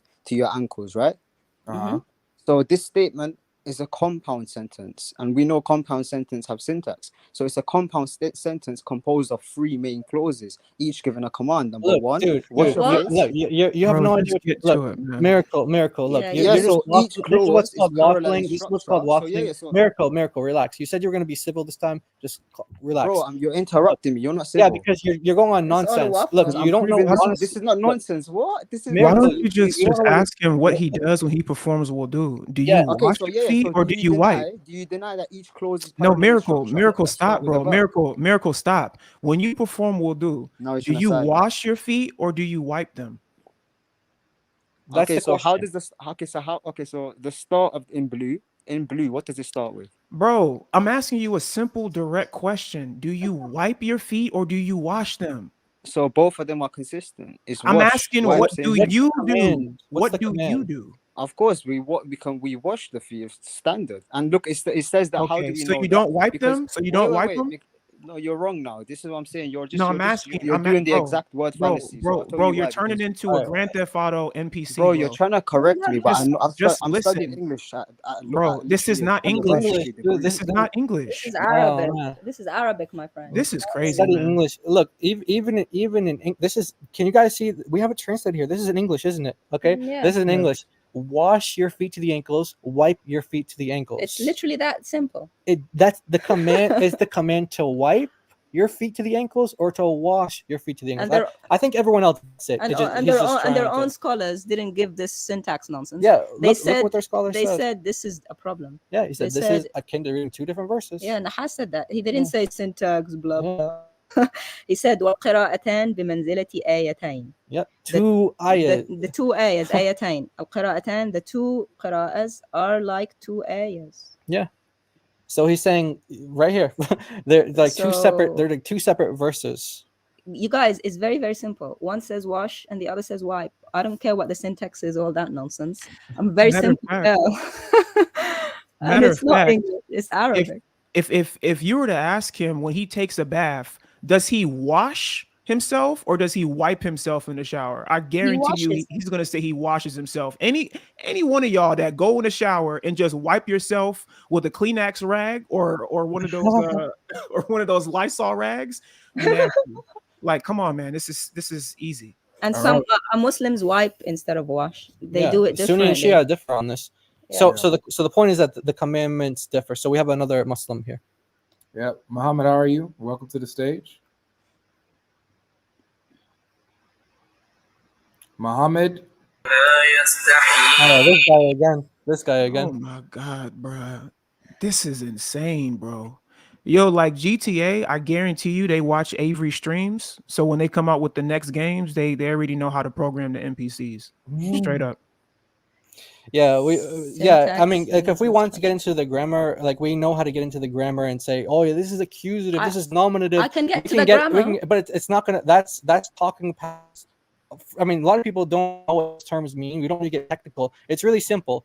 Wash your feet or wipe your feet. That's the simple thing. We don't need to get into technicalities. He's using semantics to argue, but even his scholars didn't use semantics. They looked at it and thought, there's no go. There's no way we can argue. Because if they could argue it, they would have. Yeah. And I can tell you the Arab, the grammar in Arabic. It's quite easy, actually, quite easy grammar. It's to do with the object of the word. Or subject, and it's to do with the huruf al-gar, like some prepositions, some letters that have to change the grammar of a word. That's how I know it's to wipe on the other side, because it has a word, one of these letters, prepositions that actually changes the meaning. Sorry, changes the grammar and changes the meaning. I can get into the grammar, it's not a problem, it's quite easy grammar. Yeah, but he's saying he wants to, like, that's just a distraction that he's trying to use, because it's really simple. We simplified it. Yeah, I think everyone can understand it, but in order to avoid it, he just tries to, Yeah, we know what a sentence is. Yeah, we know what sentence structure is, but how does that help him? But also remember, he came up and said he didn't even speak Arabic. He can't read it. He couldn't tell the difference between a sad or a dad on the paper, but he wants to tell you guys that it's wrong. Like, this is crazy. Yeah, and we don't have 1,000 words for camel. Yeah. That's almost every single thing he said was wrong, and Arabic is not the oldest language. No, this is just a myth that Muslims used to magnify that. Yeah, they try to make it into this magical language and mystify it. It's really not that complicated. It's quite simple. There were a bunch of Bedouins in the desert. They spoke Arabic. It's not that complicated. It really isn't. I mean, it can get more complicated as you go into poetry and more nice language, but it's not that kind of language in the Quran. It really isn't. Yeah, this is simple, and any of the commentators that talk about the variant readings will acknowledge this. This is just simple understanding. Yeah, and if you want to bring something to us to say you guys are wrong, you have to bring a scholar saying everybody's wrong. I'm a great scholar. This is how I explain this away. You don't find that in Muslim literature. You just don't. But you find these Muslims who are brave enough to go against these big conclusions as scholars that have already been settled hundreds of years ago. We're not the ones settling this. We're just bringing it to the surface. These people are hundreds of years old. All right, we have someone. You got Ramon up here. How you doing? Hey, yeah, guys, I'm fine. How are you? Pretty good. Are you a Muslim? Yeah. All right. Did you have a question or maybe an objection? You can go ahead freely. Yeah, so just a couple of things I wanted to mention, right? So, sorry, give me 1 second. Yeah, sorry. What's up? All right. So God logic. This argument, it's simple, right? Sorry. We can use this. We can teach it to people. Yep. These are the things that Muslims are going to come back with when they don't want to answer. They're just going to be, oh, you got to get into this grammar, syntax, and syntactical structure. Okay, let's get into the grammar. Bring me a grammarian scholar. Yeah. Hey guys, I'm back. Sorry about that. Yeah, so just a couple of things I wanted to mention, right? So the first thing is, right, when I've spoken to Christians in the past, and essentially the debates I've heard on YouTube of Muslims with Christians, when Muslims ask them simple questions, they can't give a direct answer and they worm their way around it. And I find that really can you frustrating. deal with the topic that we have today? You must have confused them with Muslims, my friend. Yeah, Because can you? that's exactly our experience with you. Let's see what this topic today, what we're discussing today. So I do you know, have but any answers to this? and I know that's what I'm doing. Just give me a moment, right? Yeah, well, that's Yeah, actually not what you're. That's actually not what we you're don't doing. need a big khutbah against Christians. We don't Yeah. need a big sermon against Christians. We got something on the screen. Do you have anything to contribute? No, the thing is, if you just give me a minute to speak, and Yeah, then you yeah, understand, I'm speak actually on the being quite topic. reasonable, right? If you speak on the topic, Yeah, then you can go all you want to. You came attacking Christians, man, when it's your Quran that's in trouble. So I don't know what your sermon was about. You know, if you let me finish, you'd actually probably say, you know what, this guy's actually reasonable. But you didn't even let me finish. You're not You reasonable. just heard the first half of the sentence and you just started yelling. So Right. Can I finish the sentence? You're saying Christians can't answer simple questions. What does that have to do with the topic today? Nothing. It's It has just nothing to ad do. hominem. Listen, there's no need to get so defensive. Just let me finish. Then Because if you're I'm not saying on something, oh my God. Ramon. So we have a topic on the stage, man. Obviously, we're willing to hear you out, hear your opinion on the topic at hand. When you start off coming off saying, you know, seemingly appearing to attack Christians that you've seen a debate that's what gives you this reaction where we shut that down. Okay, fair enough. Okay, and fair enough. Direct you. So So if you can just say something. What I was going to say is the point you guys are making now is a valid point in terms of those two different words for wiping and washing, and they're both there.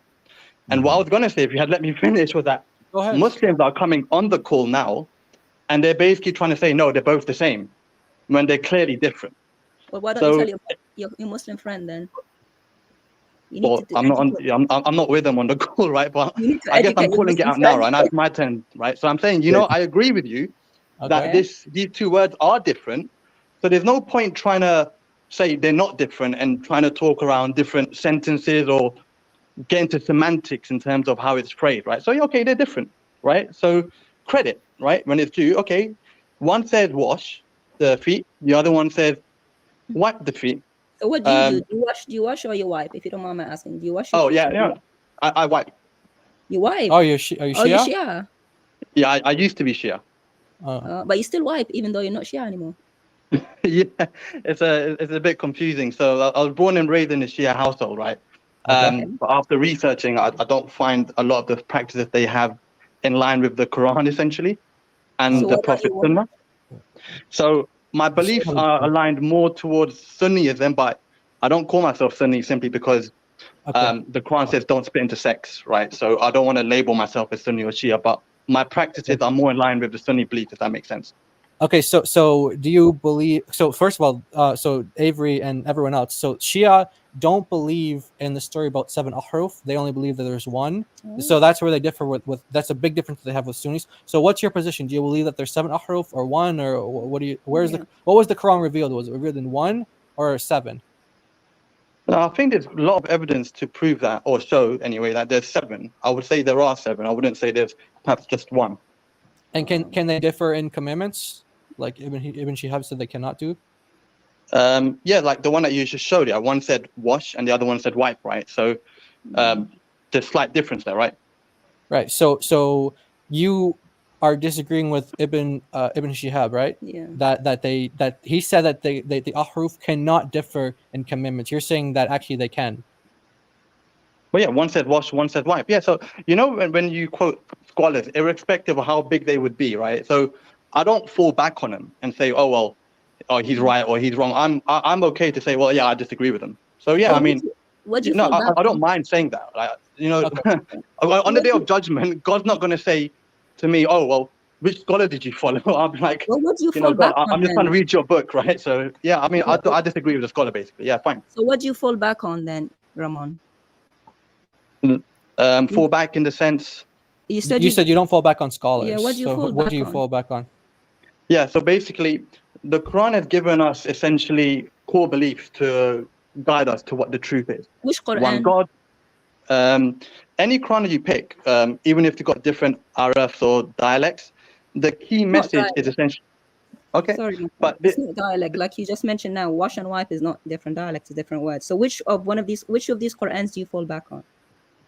Well, I'm going to wipe. I wipe the feet. But what I'm trying to say is, I'm trying to think a bit bigger, right? So, even if, for example, on the Day of Judgment, I find out that I should be washing and not wiping, I don't think God's gonna hold me to account and say, "Oh well, you washed Where'd and you didn't get that? wipe, so you're going hell now," right? Where'd I you mean, get that from? Where'd you get that from? Because if it's a command in the Quran, you should respect it, right?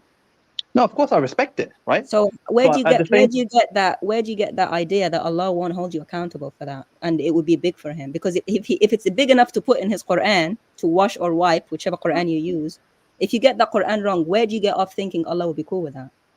yeah. So there's, for example, two different statements that you're referring to. One wash, one wipe, right?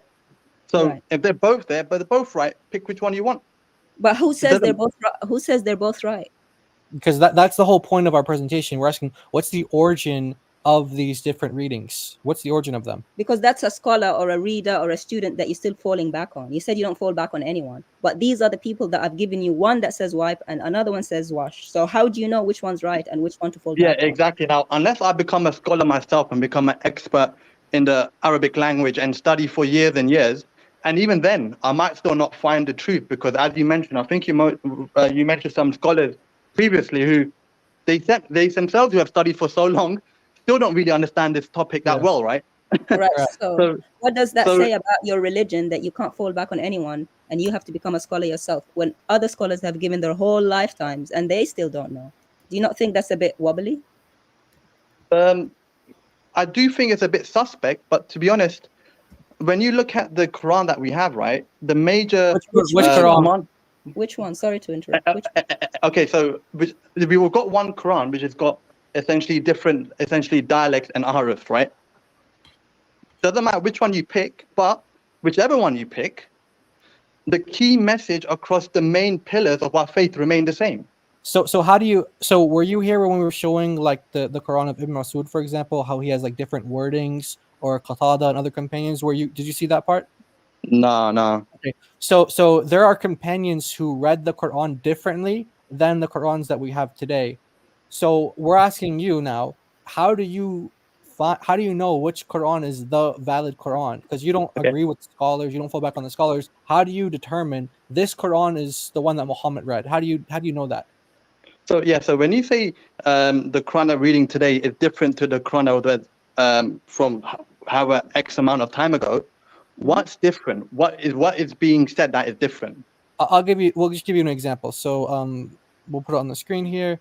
This is just one example, by the way. We can give you entire chapters that are missing and different, but we'll just give you this one where it's literally just one single word, but it changes the verse.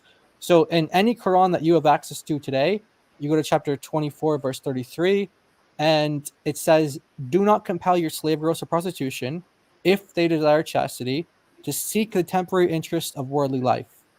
And if someone should compel them, then indeed Allah is after their compulsion, forgiving and merciful."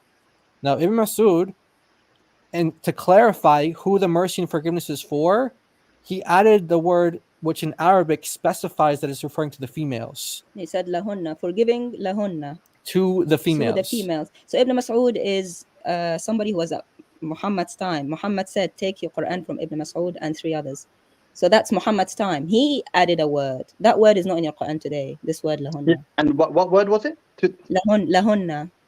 To them. Do you know Arabic? It's on the bottom right of the screen. The Arabic's on the bottom right of the screen. So basically, he put forgiving to them, and the them is in the feminine plural. Yes. So whereas now you don't know who Allah's forgiving, right? Because it says after you've compelled them, Allah's forgiving. Some people have taken that to mean forgiving to the masters, to the human traffickers, the ones who have compelled them to prostitution. Whereas Ibn Mas'ud, when he added the word lahunna to them, he specified the forgiveness to the girls. So now you know who's being forgiven. So in one side of things, some trafficker might think I'm forgiven for forcing this girl to be prostitute. Whereas in Ibn Mas'ud, he doesn't get that forgiveness. That's pretty big. So how did that? Yeah. So I guess. Sorry. Yeah. So I was going to say that. Go ahead. Because one says you can be a pimp and Allah will forgive you, and the other one says Allah will only forgive the females. The victims. Okay, so I think it's quite clear, right? I mean, if you read the Quran, it's not clear. No. Let me finish. What I was going to say was clear in the sense we can just use logic and reasoning, right? would God forgive someone for being a pimp? Yeah, but so the question is, how do you validate the Quran? So you have all these different Qurans. Did Muhammad say it the way Ibn Masud said it? Did Muhammad say it the way that your Quran says it? We're asking because you're saying now that you agree that there are Qurans that give different commands, there are differences here and there. We're asking you, how do you know that Muhammad said them that way? And it's not clear because even now you got some Dawah gangs, Farid and co, and we've got clips of them arguing this, saying this tells me I can be a pimp and be forgiven. So it's not clear because some Muslims themselves are still arguing this now. And even a Muslim from Nigeria said, well, you know, sometimes we sell our daughters into prostitution to survive, and maybe Allah will forgive us for that reason, and they justify it. So if they had that added word lahunna, only forgiveness is for the girls, they would never think that way. So you're not right. It's not just logic. People will twist it. I guess they're Sunni Muslims. They're arguing with Quran only Muslims, and they're trying to say based on the Quran alone, you can't get the understanding, like you said, just logical, this or that. They're saying based on the Quran alone, you get the understanding that it's actually forgiveness for everybody. You know, the offender and the victim. Yeah. So I guess maybe I should clarify the position. I said, like, I'm not saying that I'm a Quranist where I only use the Quran. I obviously use Hadith as well, where it helps supplement the Quran. But when it comes to relying on scholars solely and saying, oh, this scholar said this, therefore now I have to accept it. Ramon, you know, I mean, scholars can get things right or wrong, for example. Well, you're not understanding. You're basically what you're saying is that they're appealing to an authority fallacy. The reason why it's not an appeal to authority fallacy is because they're actually representing the scholar's argument as their own. They're going into the text and they're showing you why the scholars say this. So it's not an appeal to authority fallacy where they're just saying X scholar says this. They're actually presenting the argument as their own. This is why you can't say, well, scholar says this, scholar says that, and you can't rely on them. Even if no scholar said it and the information was readily available as it is, and they presented it to you, then you'd still have the problem even if the scholars were not there. So you can't keep using that idea about the scholars say this, the scholars say that. No, you're right. The only reason I was using that argument, because I think you quoted a scholar before and saying, well, if he said this, then what? And I was like, well, yeah, one of the companion students. One of the tabi'een. You have to fall back on something though, because if you say that you take some hadiths, who gave you those hadiths? Aren't they scholars? They're scholars that grade the hadith. They say it's sahih. So when you say a scholar said that, you're basically meaning not the scholar basically saying that, but he has evidence from the Quran and hadith to support what he's saying, obviously. So if we just go back to original source, we're just saying the problem still lies there, basically. So ignoring the scholars, right? So when you say scholar, it's like what we're talking about, the successors of the companions. So I mean, you could call them scholars, but Muslims usually say, okay, they learned directly from the companions. Oh, that's what you mean by scholars. I thought you meant scholars like, you know, for example, scholars that we have today, for example, you know. No, not today. Today's different. But we also, not only that, but we also go to the classical scholars of Islam, the ones that came in the generations after, that Muslims base their practice on. You know, big ones like Tabari, like Suyuti, you know, the Jalalain, Bukhari and Muslim. I know you say you're not Shia anymore. Muslims really hold on to these people. So we're saying is we're not getting it from ourselves. We're not interpreting the text, wake up one morning, open the Quran, say, oh, there's a problem. That's not what we're doing. Yeah, no, I get it. So what I'm saying to you is you have to lean back on something. You can't lean back on the Quran itself because we've shown you the Quran itself that you have today is not the one that Ibn Mas'ud recited that he said they got from Muhammad. So what are you falling back on? You got nothing. You yourself said it was sus, didn't you? No, what I'm saying is that if we have like one version of the Quran with, like, as you showed me here clearly, you know, maybe a word was added. Again, when you're looking at some of the key beliefs as part of our religion, they're all the same, right? Irrespective of which Araf you're using. It depends. It depends. So hold on. So we have to. This is like we have to get to a more foundational question now. So you are basing your beliefs off of not usually you don't go by scholars. You don't even mind rejecting some hadith. So usually Muslims at least. So the hadith I would reject essentially would be the ones that are clear cut in violation of the Quran, for example. Yeah. Okay, so you don't necessarily care about whether the scholars grade them as authentic or not. You don't care about that. You just go by your authentication. But even if if the scholars authenticate a hadith to be sahih, but that hadith is going against the clear teaching of the Quran, then I would reject it. Which Quran? Well, Which well, there's a Quran clear- though? Yeah, no, there's one Quran, but as you mentioned here, right, that you have different wordings. But if you show me a hadith, that same hadith, if it contradicts one Quran, it will most likely contradict all of them. Well, the Quran says Allah will preserve His word. Allah will preserve the Quran, didn't He? Yes. So And where it's can we preserved. find that? So- Where can we Depends on see how that? you interpret preserved now, right? Oh, great. So now how you interpret, so you're on shifting sands. So what is preservation to you? Some Muslims say word for word, letter for letter. No, Is no, that no, what- no. I don't think it's word for word, letter for letter.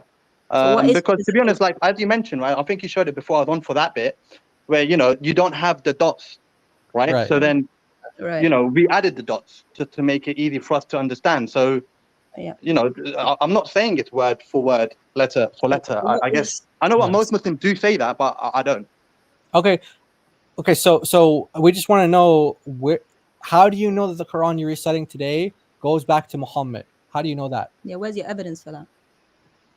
Well, the primary evidence is the fact that everyone at the time of the Prophet Muhammad, they memorized it, right? It was done mostly orally. But we showed you Right. that they memorized different Qurans. Like the Quran of Ibn Masud, how he recited it is different than how Uthman recited it or And how Zayd recited it. And it's different to what you have today. So how do you Yeah, know so- what you So, have now? if you is give not me an there? example of a time where they might have recited it differently, but different recitation doesn't mean it's a different book. For example, if I'm living in the UK and if I'm living in Scotland, they'll have a different recitation, different way they recite No, things. no, It you doesn't saw mean there's a word. You saw No. that there's a word difference. Yeah, saw that. like someone in Scotland will still say to them in a sentence, and I say to them in a sentence. It's not deleted like what the example we showed you. There was a whole word missing. Right. So it's Yeah, not so- what you say is not what you say is not true, and you know it. It's okay. not So true. if we're talking about recitation in the way we pronounce the words, you're basically saying the words entirely are missing. Okay. If there's one word here or there, I don't. So- That doesn't really bother me. You know where I'm coming from. So let's assume, Okay, if there is so a word this- missing or a letter. Yeah. Yeah, so this hadith here with Omar and Hisham, do you agree that the Quran was revealed in 7 ahruf? Yeah, I think I do. Yeah. Okay, so this was also confusing for the companions. You agree with that, right? Yeah, of course. Yeah, I mean, it must have been very confusing for them. So the companions, those companions, they were in the same place, Quraysh, Yes. They're from the same tribe. from the same, the Quraysh tribe. Umar ibn Oh, well, Khattab, no, you know, the companions can be from different tribes, right? yeah, I mean, they but doesn't I'm have to be. asking you. These two are from I'm the same asking you. tribe. Do you know who these two come from? Omar and Hisham. Do you know where they two come from? Umar bin Khattab, of course, I know. I've heard of him. Okay, Not where the does other he one. come Okay, Omar ibn Khattab. Where does he come from? The Quraysh. Quraysh. Thank you. But excellent. And where does Hisham ibn Hakim come from? I'm not sure. He's from Quraysh. Same tribe. Same tribe. So they spoke the same dialect. It- But they recited this chapter differently to where Omar jumped on him, was about to kill him. Yeah, it wasn't just Scotland and England. He was reciting the surah. Omar wanted to kill him while he was in prayer. Dragged him by the neck to Muhammad, said, recite now to Muhammad what you just told me. So it wasn't just Scotland and England, was it? Yeah. Okay. No. Fair enough. It was a bit more than just that, but Right. So the how point is that you're so making how is the Quran? So how is the Quran preserved? They were same time, same tribe, same age. Muhammad was living among them. So how is the Quran preserved? And how did they, like you say, memorize all of it the same? Well, here it doesn't really say what.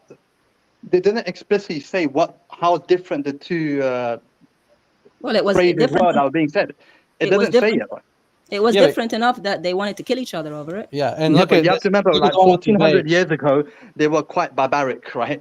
And Oh, so thank you no, very much. no, for no, explaining there's the nothing wrong with following- that. Like 1400 years ago, even Whoa. though before the Prophet came into the picture, everyone was barbaric. They were killing each other These left, are right, and Muslims, they're center. Muslims at this point. They're, They're Muslims. So they're it- Muslims. They're meant to be Yeah, different. but you do realize just because somebody says you become Muslim, that it's basically like they switch sides the next day, or they become no, their belief Okay, change. so But we just- that's a we just- transition that will happen over time, right? Not just I'm Muslim, Okay, now I'm going to let me completely tell change you. my attitude toward everything. Let me tell you, they were just as barbaric after Muhammad died. They almost killed each other. But Well, so trust me, if you look at what happened to Imam Hussein alayhi salam, 34 years after he passed away, that will just show you how barbaric the Ummah still was, right?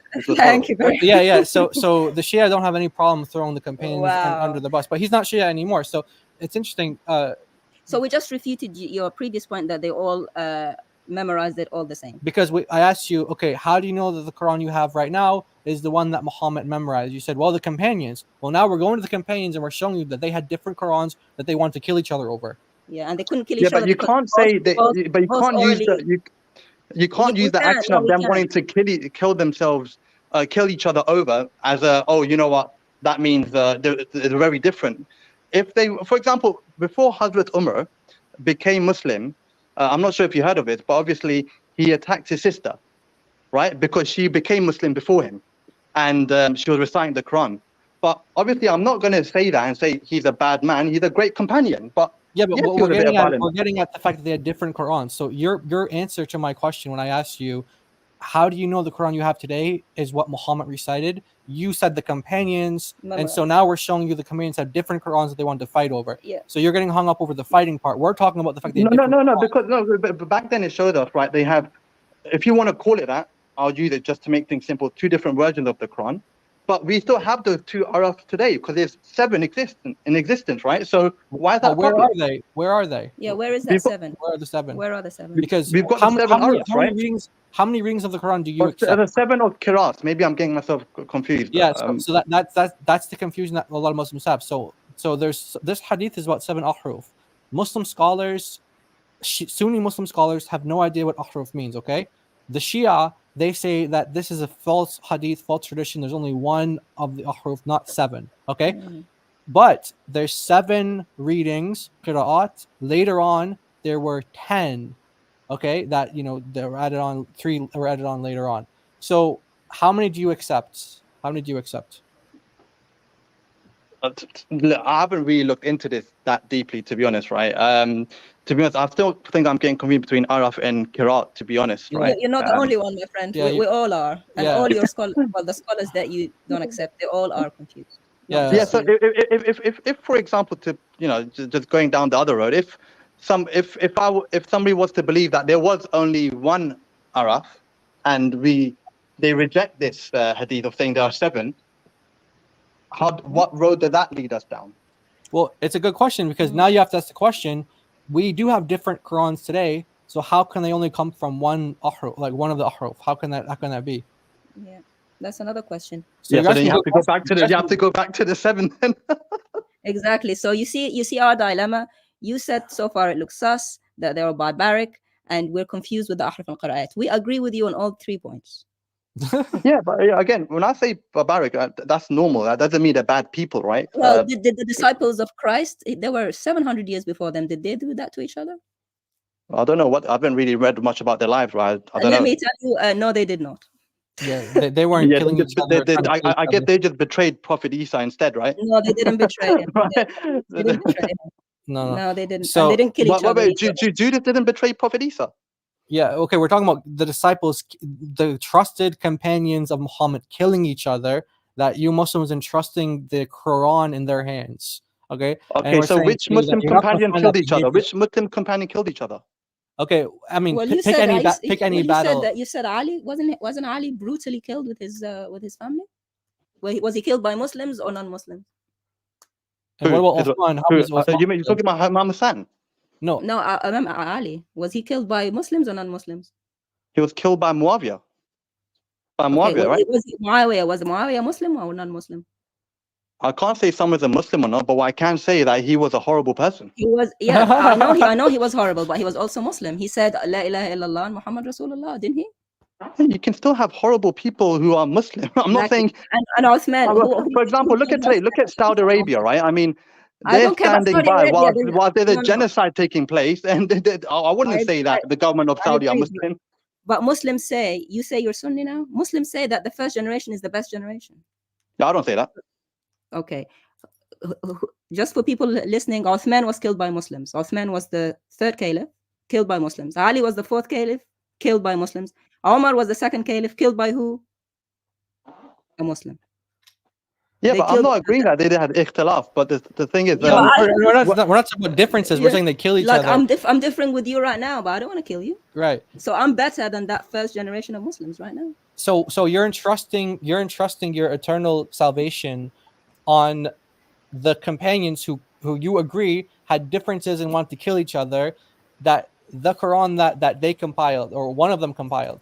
Why we're asking you, this is the core question. Why do you trust that the Quran you have is the one that Muhammad recited? Why? Okay. There are loads of other miracles in the Quran if you take the preservation aside, just for devil's advocate's sake, right? Which Quran? Okay, any Quran that you want. Let's assume. Let's go down the road. Let's assume there are 10 Qurans. Any Quran, and I can make a Quran right now that's consistent with the Ottomanic script. I can put in dip. We showed it earlier. Yeah. I'll show because you. there's a one miracle in Surah Baqarah, in which the entire surah, which is the longest surah in the Quran, which essentially has concentric patterns from the very beginning all the way to the very end.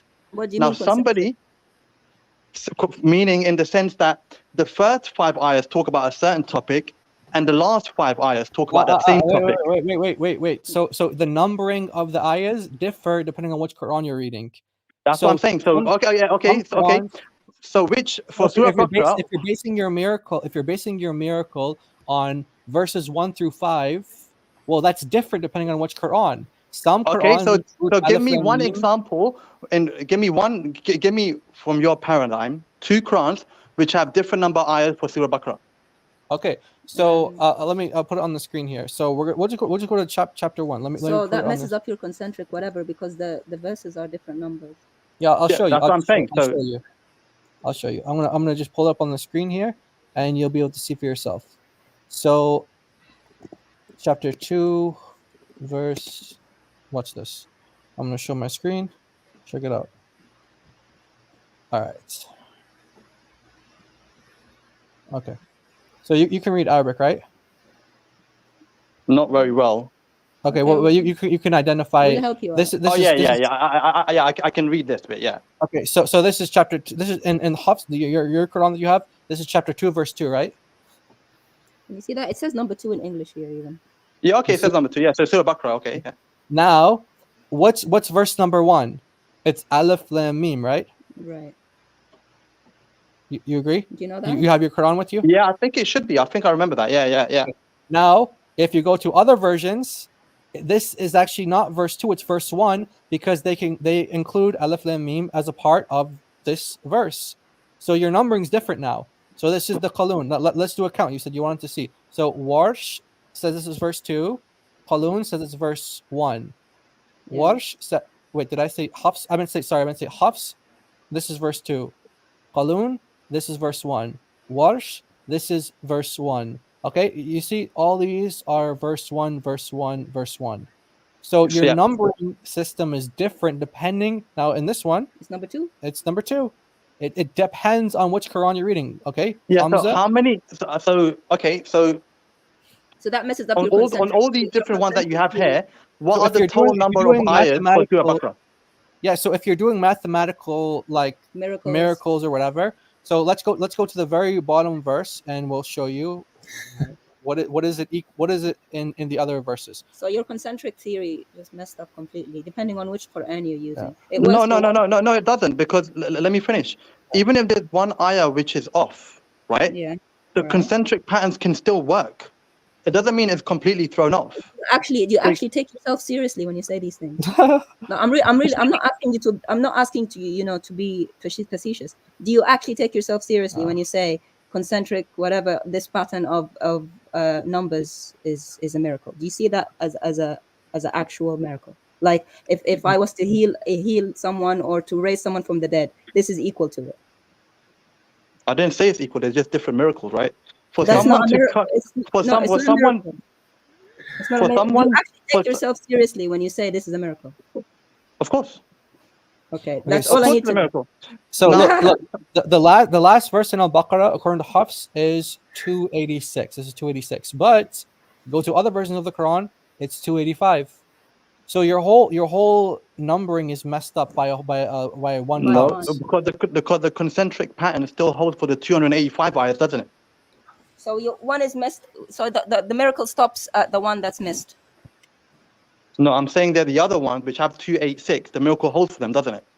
So it holds for some but not others. That's your miracle? It holds for one, but not the other 6. Oh, okay.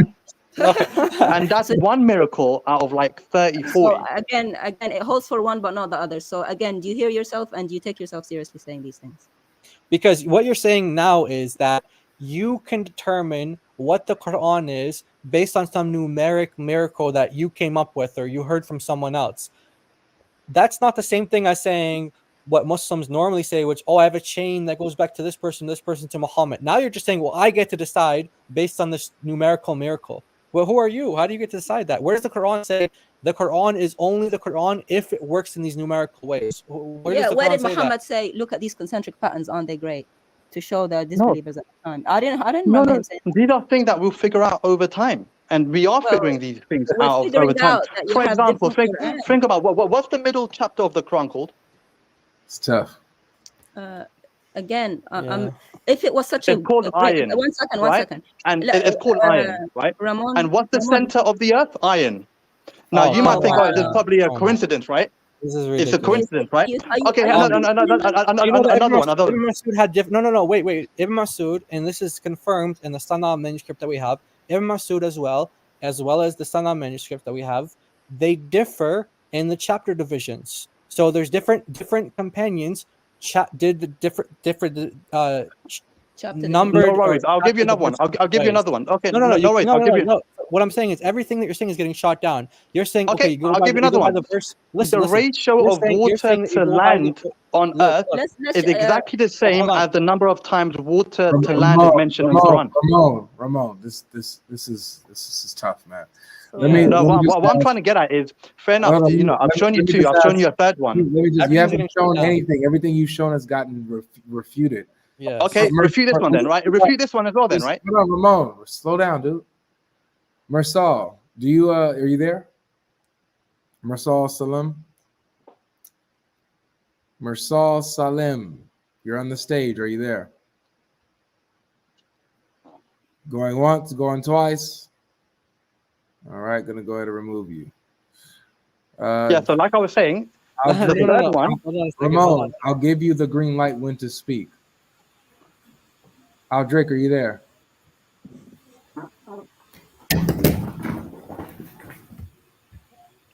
Don't tell me he's gonna play the Quran. Hello. Hello, are you a Muslim? Yeah, hello. You a Muslim? Yeah, I am. You're a Muslim. Have you been listening to the conversation?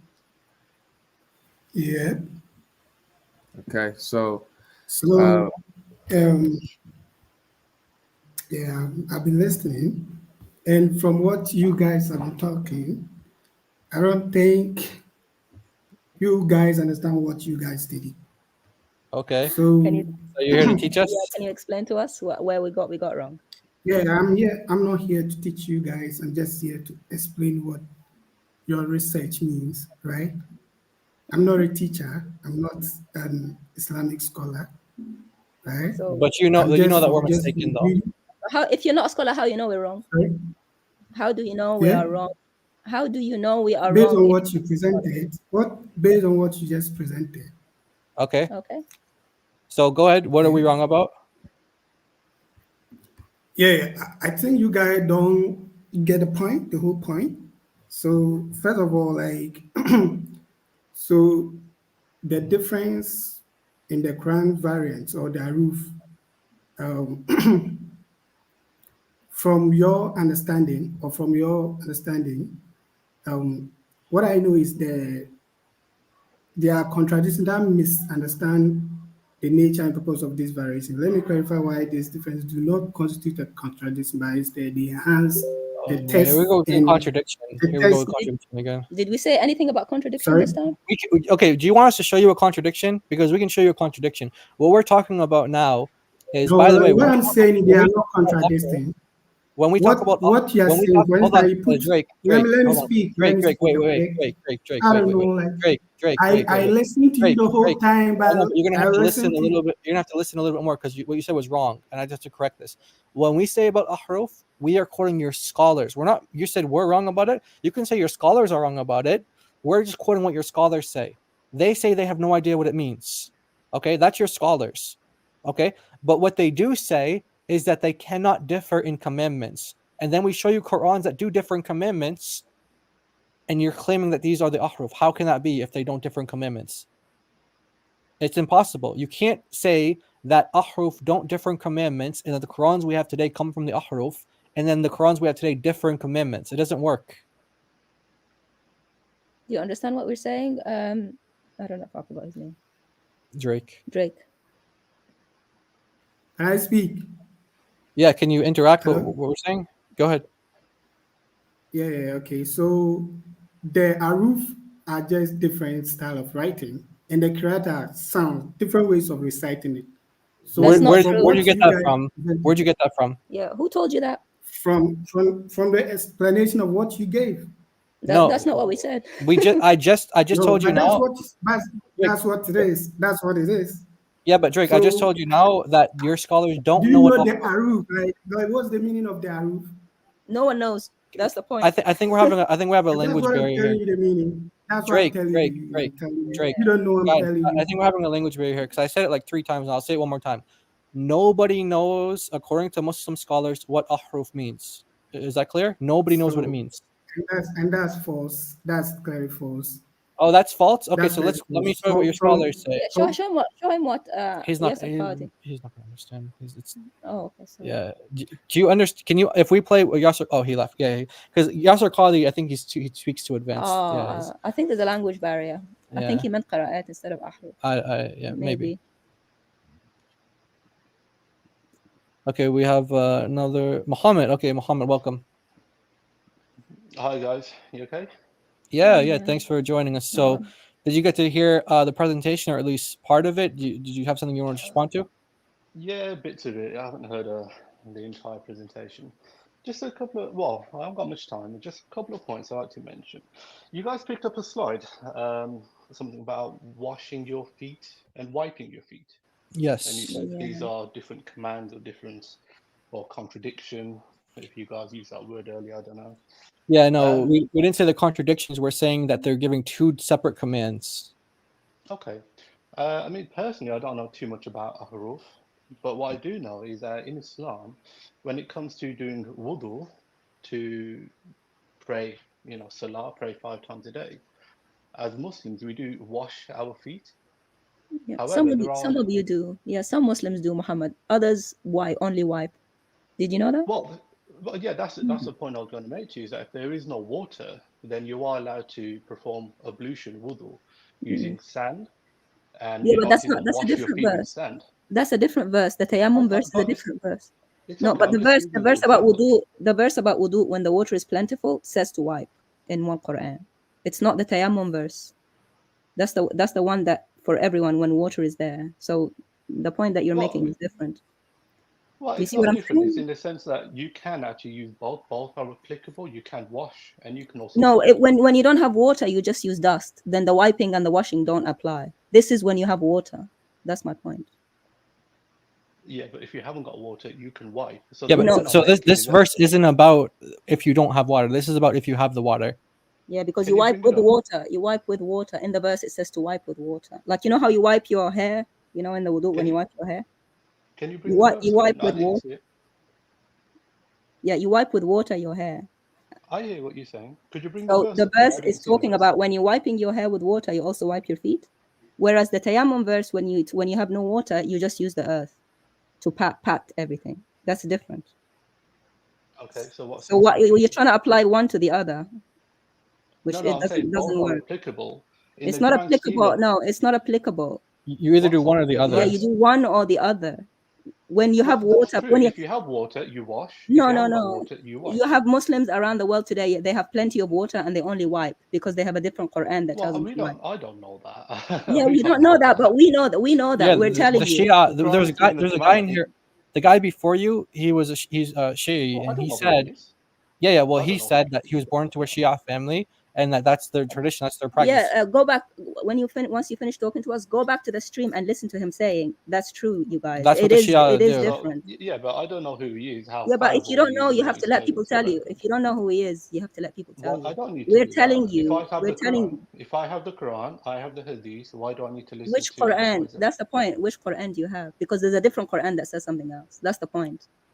The Quran that you have as Hafs, the Quran that you have as Hafs tells you to wash your feet.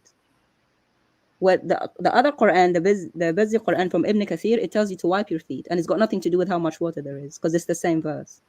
It's not about water or what water there is. It's Well, that's that what you said. That's what you came in saying. It's not what I said. I said you can do either. You can either wash or you can wipe. You're saying no. It has to be one or the other. Well, that's not what you scholars. That's not what you said. This is the point I'm making here. I mean, Muhammad, which do you do though? Well, because I at the moment have access to water, I can do that. But if no, it doesn't have any. It's not. It doesn't have anything to do. Yeah, it's with not. water, It's bro. not if about I don't water. have access to water, then I can wipe. Yeah, my so feet so Muhammad, you're adding sand, in context that's not there. This doesn't say if you have water do this, if you don't have water do that. It doesn't say that. This is saying in the same exact circumstance and the same context. Yes, the same context is saying both things. Wipe your feet. No, it's in the same verse. Surah 5 verse 6. Surah 5 verse 6 Yeah, in one Quran. It's the same you brought two translations up, didn't you? One Jai and DLC. In both of those Qurans, I think it's the Hafs and the other is what, Warsh? No. It's Bazzi. Yeah, Bazzi. Okay, so in but both actually, of those, half of them read both ways. So half the Qurans read one way, half the Qurans read the other way. Muhammad, just wait 1 second. In both of those different Qurans, does the beginning start the same? Because I think it says wash your hands, right? Everything's identical except for this one little. Okay, exactly. Okay, it's so not a different verse. It's not.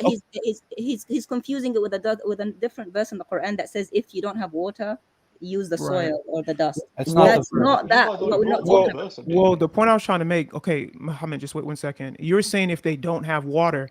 But the verse itself implies that in both of those different Qur'ans, they do have water because they're washing their hands. They're washing their elbows and stuff like that first, except in one of them, it just says, don't wash your feet. What does it say? It says, wipe your feet. Yeah, and the other says, wash. So both Qur'ans, there's water available from the context. So now we're asking you, which do you do? Do you wipe or do you wash? Okay, again, I think there's a slight See, this is NPC mode, man. Y'all just this is crazy. I'll explain it to you. Shall I explain it to you? Do you want to listen? Yeah, if you don't talk to me about lack of water because I'm gonna lose it. Because it's nothing about lack of water in that verse. That's a different verse. This is Surah 5 verse 6. You can look it up in your Quran right now. It says nothing about lack of water. Don't tell me about no lack of water, okay? Hold on. Don't worry, I'm listening. Don't worry, I'm here. Because I feel like I'm talking to the wall. Because I feel like I'm talking to the wall. I thought that was Black Doctor on the stream. Hold on. I was like, hold on a second. Okay, can I speak now? Yeah, don't talk to me about no lack of water, okay? Okay, but there's abundant water, plenty of water. Okay, thank you. When there's plenty of water, do you wash or do you wipe?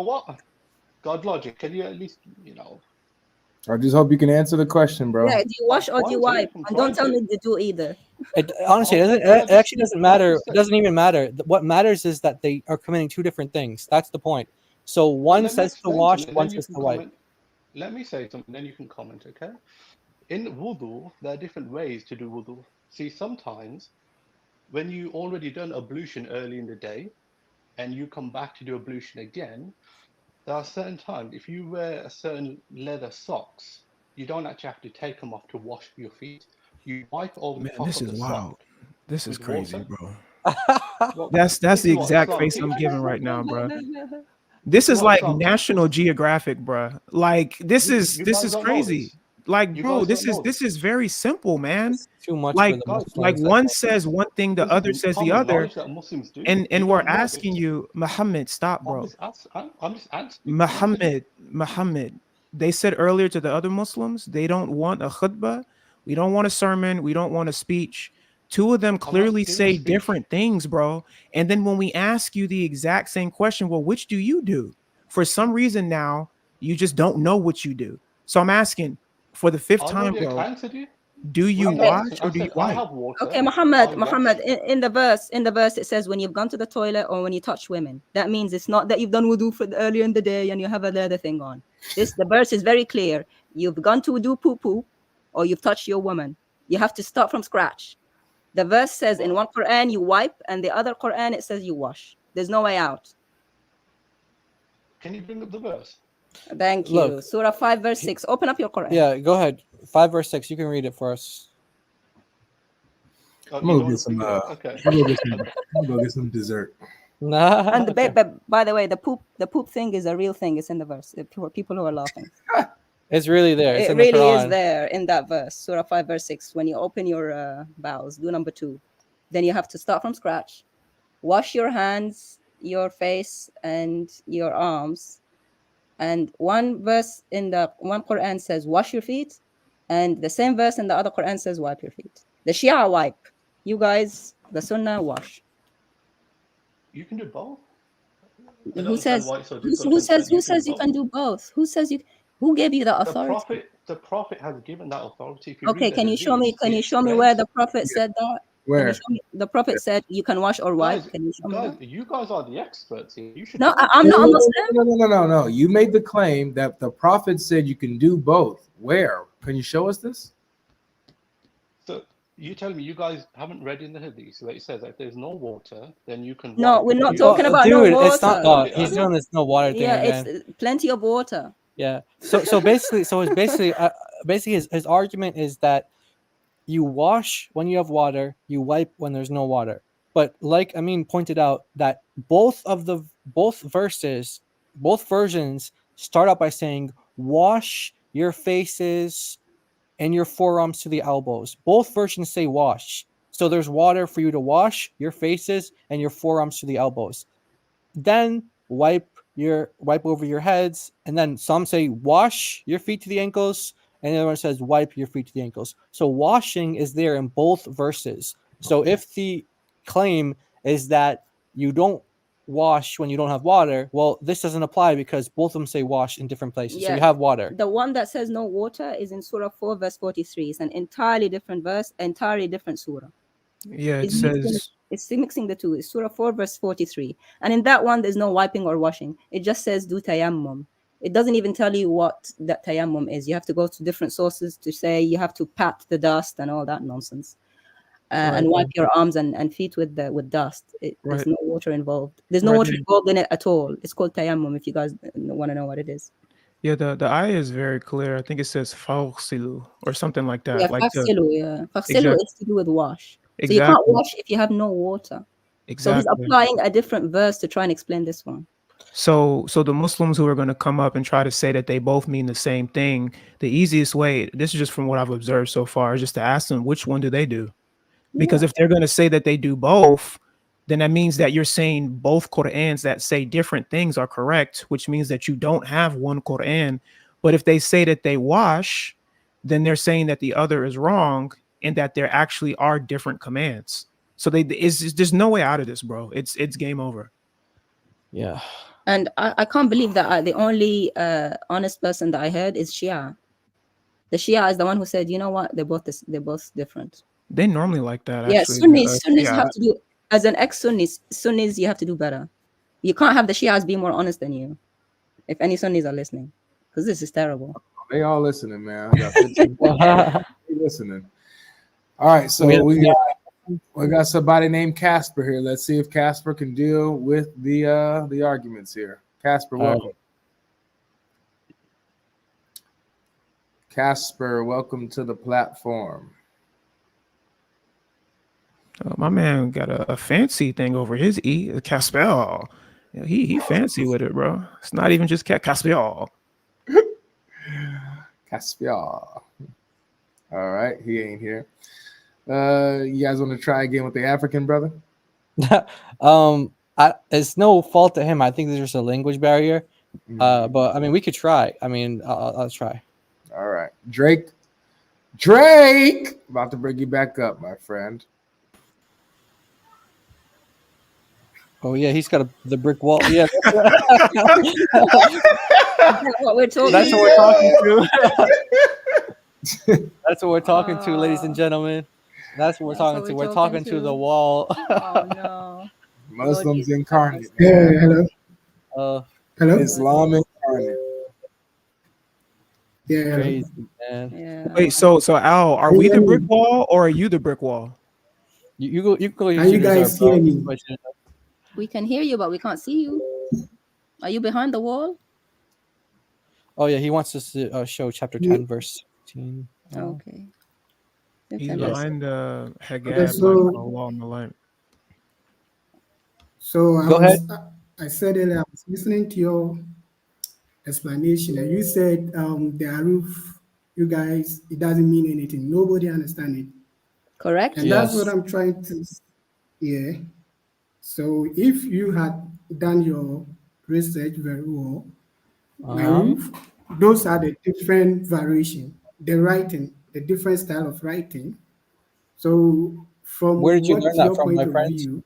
Where did you learn that from? That it's different styles of writing. Yeah. Who says that, Drake? Beside First you. of all, I learned it from what you presented, and then a simple Google will do you a favor.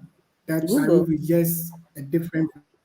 So variation. we have your scholars. You know We what- have your scholars saying that they don't know what it means. We have Abdulaziz Al-Qari, Muhammad Ashankiti, Yasser Qadi. We have all your scholars. I mean, these are some of the ones that we talked about so far. They're all saying they have no idea what ahruf means. Islam Q&A says there's almost 40. Let me talk a little slower. Islam Q&A says that there's almost 40 different opinions for what ahruf means. They're saying that they have no idea what ahruf means. So we're not misrepresenting your scholars. That's what they say. We're not making fun and saying, this is, you guys don't know. No, your scholars say they don't know. Yeah, they really don't know, Drake. They really don't. That's false. That's why I told you. That's You false. just Googling a simple Google do you a favor. Google. That's what We I'm did saying. Google? Google. A You don't simple think Google do you a favor. you don't So think we you don't. we Googled it? Yeah. Mr. Drake, can you if I play this Yeah. audio, can So you hear this? What right I, now? what I think Wait, what Drake, I think Drake, is that I want to show you a scholar. what I want to show you a scholar. I want Yeah. to show you what one of your scholars says. Avery's back. Okay, watch this. I just want to put him on the screen here, and we're gonna show. Yeah, we wait. got- Oh, this is the wrong one. Sorry, man. Yeah, This is the we, wrong we one. got we got this from Google. My bad. That's the wrong one. I So got I two. want to got ask, two like, slides why up. don't you guys let people speak? Why don't you guys let people speak? We It's not that can't don't hear like you people because you're behind a brick wall, bro. That's Yeah. why we're just talking because we can't hear you. Yeah, he's Come not. out from behind the wall. I can hear you. I can see you guys too. I can only see God logic. I'll just leave it. Okay. So what I So say, we have. what I say, you're hiding behind a dark something. So I can see God logic. I can see you too. So what do you mean? Okay. So okay, can you hear this? Can you understand Yasser Qadi when he speaks? I want to play this to you, okay? Can you hear this? What is the ahruf and what is the relationship of Can you hear that, Mr. Drake?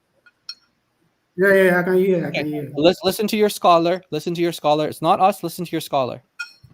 what is the ahruf and what is the relationship of the qira'at with the ahruf? Yes. Now, this is one of the most complicated and dense questions that ulama have written about. As-Suyuti lists 40 opinions in Al-Itqan, right?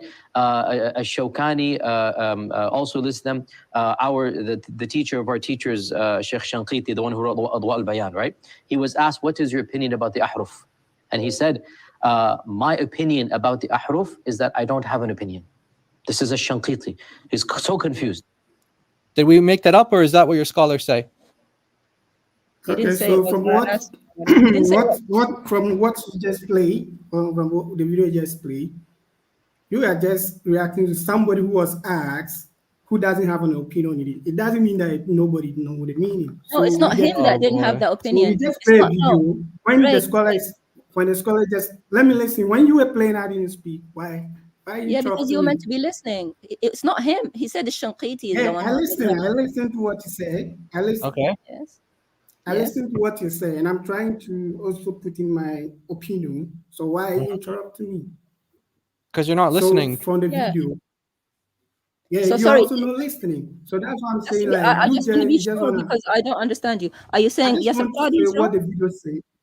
So is the Yasser Qadi wrong or is What did you Shanqiti say? wrong? Is Yasser Qadi No, wrong? I'm or not saying Hisham? he's wrong. I'm just interpreting what he said. He said another scholar was asked, and he said he doesn't have opinion on it. That doesn't mean nobody knows the meaning. He said he was confused. Now he also said, "Look at. Can you see the screen here? This is Islam Q&A, Islam question answer. The scholars mentioned nearly 40 opinions concerning this matter! Exclamation! Perhaps the most correct is what we've mentioned above, and Allah knows best. 40 opinions. They don't know. Yeah, they said perhaps. Perhaps this is what they don't know. is correct, but they don't know. So within those opinions, those 40 opinions, that somebody say doesn't know, within the 40 opinions. So if you know, how can you just bring me one of the 40 opinions and tell me somebody say doesn't know the meaning? So how can you have 40 opinion and still know what it is? It surely should be one opinion. So that's why I said from what you guys have presented it, I just wanted also explain what I also understand what you guys did. So you guys are not doing justice to what you are presenting. So you just be like, oh, you just put it a video, somebody say, oh, this person doesn't have it means that nobody understands the meaning. Yes, he's saying that the teacher of the scholar of your look, you said when you came in that you're not a teacher. These are your teachers of your teachers. Ash-Shanqiti is the teacher of your teachers, okay? He's not nobody. He's a big scholar. And for him to say, I have no opinion on it, and then Yasser Qadi says that he's so confused about it. Your scholars are confused about it. They don't know what it means. I don't know how else I can say it to you. They don't know. Yeah, it seems your scholar don't. I'm not sure, my but question, you're sure. But my question is, having no opinion on something doesn't mean that doesn't mean that it doesn't have a meaning. Do you know? Okay. Do you know what it means then? Yeah, tell us what it means. Do you know what it means? I just told you that aruf means different variation, different types of writing. Where are you getting this from? It's a style of writing. That's what I told you. Yeah, where are you getting this from? Yeah, you're getting it from Google? Because your scholars are saying that they're confused. I just told you. Just a simple Google would show you the meaning of it. I just told you. Okay, I did a simple Google search. It says no. It says it's 40 opinions. So how do I know which one to pick? How do we know that to trust you when your scholars are confused? Are you less confused than your scholars? So, from what I'm saying, there's no confusion here. What you presented is the confusion. Yeah, Yasser Qadi said that he has an opinion on this topic, so it means that it doesn't have a meaning. That's what you're saying. And yeah, I but said, which meaning? Which meaning out of the 40? Right? Drake, since you know, which meaning of the 40? What number is it? I mean, this guy, he wants to go by Google rather than if you can give me all the 40 different, I can give you one of them. You can just. How do we know to trust you though? How do we know to trust you that you're the right one out of the 40? You know. So that's why I'm saying that somebody's opinion. You cannot be like somebody say he doesn't have an opinion, so it's all not of your correct. scholars are and that's why I said from your video, from what you presented, I just wanted to explain what I got from it, but just wouldn't let me speak. So, yeah, but they said they're confused though, Drake. You're so sure and you're so like you just Googled it. I didn't. He said they have different opinions. It doesn't mean they are confused. No, but he said no. He said no. You weren't listening. Yeah, he said confused. It wasn't us. Yeah, Yasser Qadi is the one who said confused. We didn't say confused. He said confused. Yeah, at the end he said so confused. So first of all, I want to know, like, can you play the next sentence that he said after that? Yeah, but we have it. Yeah. We have it. No, you just cut out something. This he's trying to give you a counter statement. What a scholar says he doesn't have an opinion. Yeah, we have it. Cut out something to put a point, so you can just play all thing and let me see what. But why did he say? Why did he say confused? Then? No. Listen, Drake. Why did he say confused? No, he said he didn't mean it. He said one scholar was asked, and he said he doesn't have opinion on it. Because he's confused. And that doesn't mean like he's confused. Okay, Say it again. Okay. One more time. I mean, I have a longer, extended version on if you want. I'll put it on the screen. Hold on 1 second. Yeah, we didn't just. So that's why I'm saying that you don't just cut up something. Okay. And then. All right. So let's see. We don't want to put like 20 minutes. So if you want, we'll play it until the point gets crystallized, and then we'll stop it. Yeah. So go on then. let's yeah. No, Let's you put, just play the next few seconds. The next few okay. seconds All right. that All he right. said Let's play the after next that. few That's what I seconds. wanted to hear. Not like the whole 20 minutes video. Nah. Okay, just next few seconds then, my friend. Okay, here we go. There we go. Let's play up until we are sure what they're talking about. Okay. Okay. Hold on. Are you ready? Hold on. This is by criticism number 6. I have to, Sheikh, look at the camera because it's a big one. You are, Sheikh Yasser, doubting the preservation of the Quran, and you said clearly that the narrative has holes. Narrative has holes. Yeah. That's what I said. Number one, did you say that first? I said the narrative has holes, but about what? About what exactly? About the preservation of the Quran? A'udhu billah. A'udhu billah. My interview is very clear. And also I said that, sometimes in an interview you don't use the best words. And I said that no doubt, astaghfirullah, the words weren't the best. But I was not speaking about the preservation of the Quran. It was about one of the most technical issues, which is ahruf and qira'at, and the reality of ahruf and qira'at. And Sheikh, your master's and PhD is in ulum al-Quran. Do, re, mi, fa, sol, la, si. Alhamdulillahi Rabbil Alamin. Out of all of the subjects What of the ulum world? al-Quran, That's the PhD, guys. That's the PhD. That's the PhD in that's the PhD in Quranic studies. One more time. Alhamdulillah. Your PhD is in sciences of the Quran. Look where the PhD. So from what you are playing now so far, out of all of the subjects of ulum al-Quran, as well as I do. Let's not think like you guys are going on point. You want the context. Listen, Drake, listen. That ahruf is the one that تحيرت العقول. What is that? What did he say? تحيرت العقول. Minds are confused. So did we say the word confused, or did he say that? He Okay, said. let's hear what he said. And as well as I do, that ahruf is the one that تحيرت العقول. That the ulama were so Suyuti has كل الأئمة. One of the most confusing issues of Did he say confusing? He did. Okay, let's keep hearing context, right? Context. علوم القرآن is حقيقة الأحرف and all of the مسائل. Can you explain it, please? So there are ahadith mutawatira from the Prophet that No. You wanted it. What you are saying, like you are just skipping. I just want you to make a full statement. No. You wanted it. Drake, you just play a point. When Quran has been revealed in multiple ahruf and 7 ahruf. And that's not what I wanted to find out for the video. Listen, Drake, listen. From the Prophet that the Quran has been revealed in multiple ahruf and 7 ahruf, right? And we also know that there are multiple recitations of the Quran that are, codified, the 10, the 7, the 14, they are codified. So what is the ahruf and what is the relationship of the qira'at with the ahruf? Yes, now this is one of the most complicated and dense questions that ulama have written about. As-Suyuti lists 40 opinions in Al-Itqan, right? Shawkani also lists them. The teacher of our teachers, Sheikh Shanqiti, the one who wrote Adwa al-Bayan, right? He was asked, what is your opinion about the ahruf? And he said, my opinion about the ahruf is that I don't have an opinion. This is a Shanqiti. He's so confused. I don't have an opinion about this, right? So my point is that certain issues arose about my position about ahruf and qira'ah. See, did we make anything up? No, we didn't make it. You said a few more seconds. We showed you, we gave you plenty of context there. Yeah. Plenty of context there. So how does that help you, my friend? It doesn't. That's AI. We got a Muslim saying that we're using AI. Oh, that's hilarious. Oh my God. All I have to say to you, Drake, Alhamdulillah. Those are your scholars, man. Those are your scholars. Islam. Oh man. Who's speaking? Muhammad Abdullah. Oh, this is that Muhammad guy in the chat. He was manifesting in the chat so bad. Bring him back up. Yeah, let's see how maybe he can fix he it. left. He just came to say thank God for Islam. You know what I think Islam is like? Do you know these scammers, Nigerian scammers that scam people into lots of money, thinking like the 25-year-old Nigerian guy from Lagos is your long lost love and his soulmate, and these old they send them lots of money.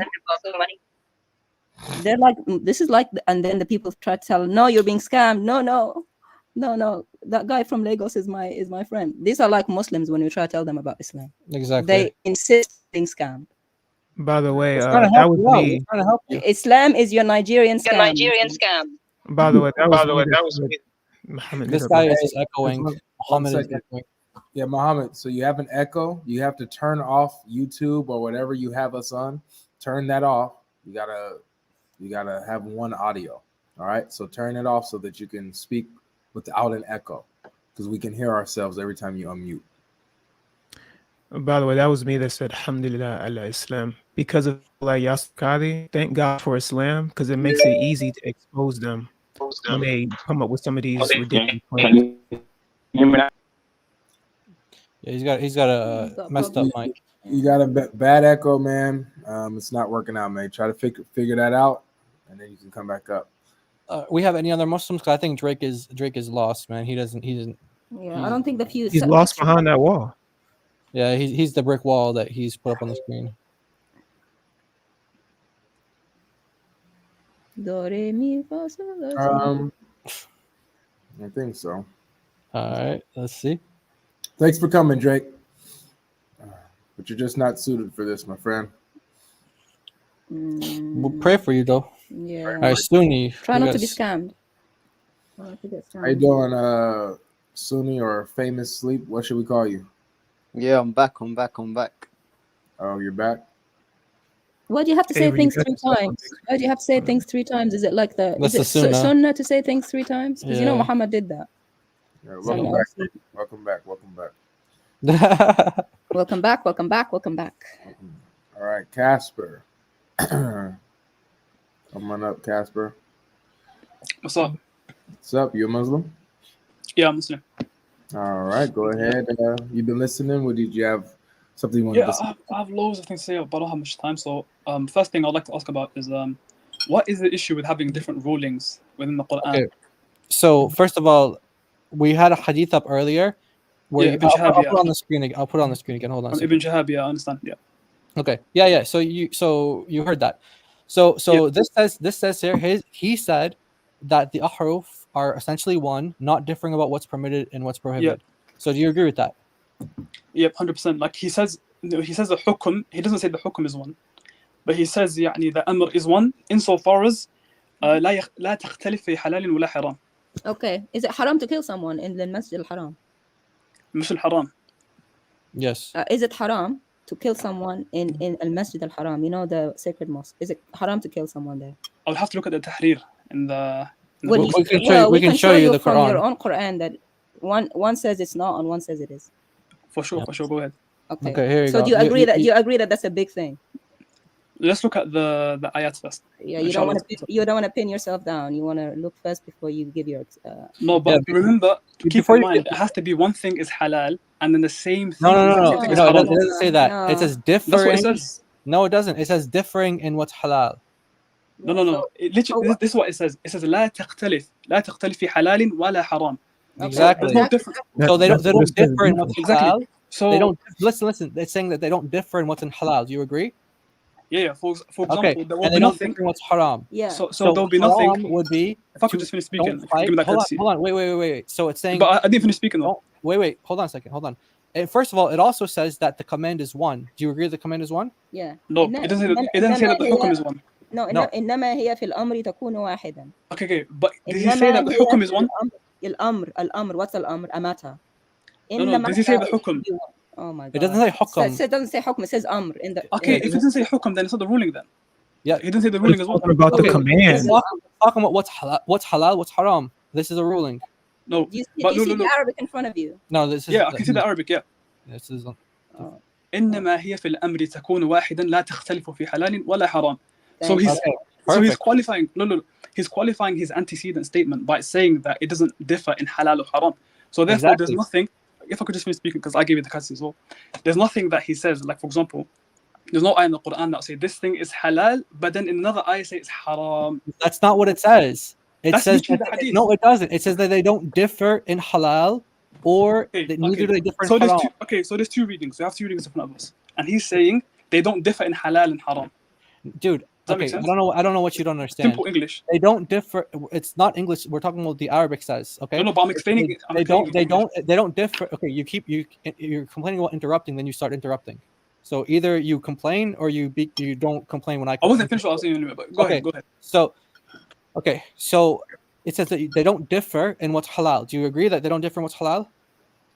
No, he's saying that they don't differ in halal and haram. No, so there's it says they don't differ in halal and they don't differ in what's it says haram. wala Okay. haram. So He's okay. So saying therefore, wala okay. haram. If they Listen. don't differ in halal, then therefore there's something that's halal in one ayah and there's something that's haram in the other ayah. No, that's not what it's saying. That's saying actually they don't differ in either one of them. If they what's halal? It's permissibility, right? So if they Yes. differ in the permissibility, that means one is impermissible and the other is permissible. No, it's Silence. saying that they don't differ in what's halal. No. Look. They don't differ Okay, what's halal. What's haram. halal in English? Okay. Bro, I don't think he's getting it. They are agreeing in what is permissible and they agree in what is forbidden. They don't differ on those things. So look, listen carefully. So Jay said clearly they don't differ in the halal. Halal is permissibility. Therefore, they do not differ in permissibility. So if they don't differ in permissibility, that means that there's not one thing that's halal and another ayah comes and says it's haram. That's not the argument. You're not listening. So it's saying that they don't differ in what's permitted and they don't differ in what's prohibited. We agree? Yes. Okay, good. So now we're asking you. Okay, but so it's now just the way you're understanding it. Hold on. Wait. Look, Hold on. Shall I take it step by step? Wait. Slow I'll down. take it step by step. Relax. No, because you asked me a question and I'm not finished answering it. You just cut him off in the middle of him saying something, dude. Let him so finish. if I could finish answering the question, But you just agreed to what he said. Just relax, man. No, but I haven't finished. I have to. Yeah, it doesn't matter. You agreed. Okay. No. But to what extent am I agreeing? So listen carefully. Bro, we have two readings. Man. Look. Don't try to be Bro, slippery. Just bro. Yeah, this is ridiculous. Yeah, it's terrible. No, I'm not being slippery at all. Yeah, you are. Do you agree or not look, that they don't differ in what's permitted or what's prohibited? They don't differ in halal and they don't differ in haram. Okay, that's what I just said. So no. So listen carefully. So listen carefully. So if something is halal, there won't be something else that says that this thing that was halal is haram. No, that's not what it's saying. They don't differ in what's permitted and they don't differ what's prohibited. Okay. So that means there's a verse that says something's haram. Okay. No, so I know you keep repeating yourself over and over again. No. I'm going to ask you a question this time. I understand what you're saying. You don't need to ask you a question this time. A million times. So there's a reading that Casper, if you continue to interrupt, you're gonna be gone, man. I want to hear the conversation, but you need to relax. Like you're hyper, I don't know if it's nervous or whatever. Relax. No, not at all. Conversation comes. Let Jai speak. Stop interrupting him every. Why did you say the different Qur'ans, by the way? Like by that. Wait, by that logic. Hold on. Hold on. Let me respond to what you're saying first before we get into the Just let me finish speaking next time as well. No. You don't get to respond. Stop. Just relax, dude. Stop. Calm down. Take a deep breath. Just relax. Okay. No, you sound nervous. So, hold on. You're the one that keeps going 1,000,000 miles a minute. Just relax, dude. Calm down. Okay. So you have here that the explanation for this is that the 7 ahruf are essentially one. They don't differ in what's permitted or what is prohibited. They don't differ in either of those things. Okay. Now, what you're saying is that no Quran says that one thing is halal, and then another Quran comes along and says that that's haram. That's not what it's saying. It's not the same thing. It's saying that they don't differ at all in halal and they don't differ at all in haram. Do you agree with that? So that you can let me finish speaking without interrupting. If you answer the question the same way again, then we don't know where to go. Okay, so I have a question. So answer my question first. Answer my question first. Just repeat the question one more time. Dude, you're not even listening. Not even listening. Are this guy serious? Yeah, just get him out of here. Is this guy serious? Look. Avery gives me the time. I take the time to say he gives me uninterrupted time, like 45 seconds, however long it took me.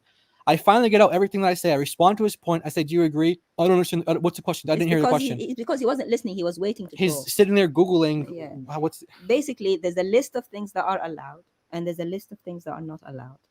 These things have to be the same in every harf. Correct? Yeah, is that it's correct? It's not saying that one Quran says this is halal, and then it's impossible for the other Quran to say that's haram. Like that's not allowed he's too. Trying to say that, but they're also saying that it's not allowed to differ in halal things or haram. Yeah, things. he's trying to say that one Quran can say alcohol is okay, and the other Quran is saying alcohol is not okay. Right. That's not what we're talking about. Yeah. That's not what we're talking about. There's a list of things that are allowed, and there's a list of things that are not allowed.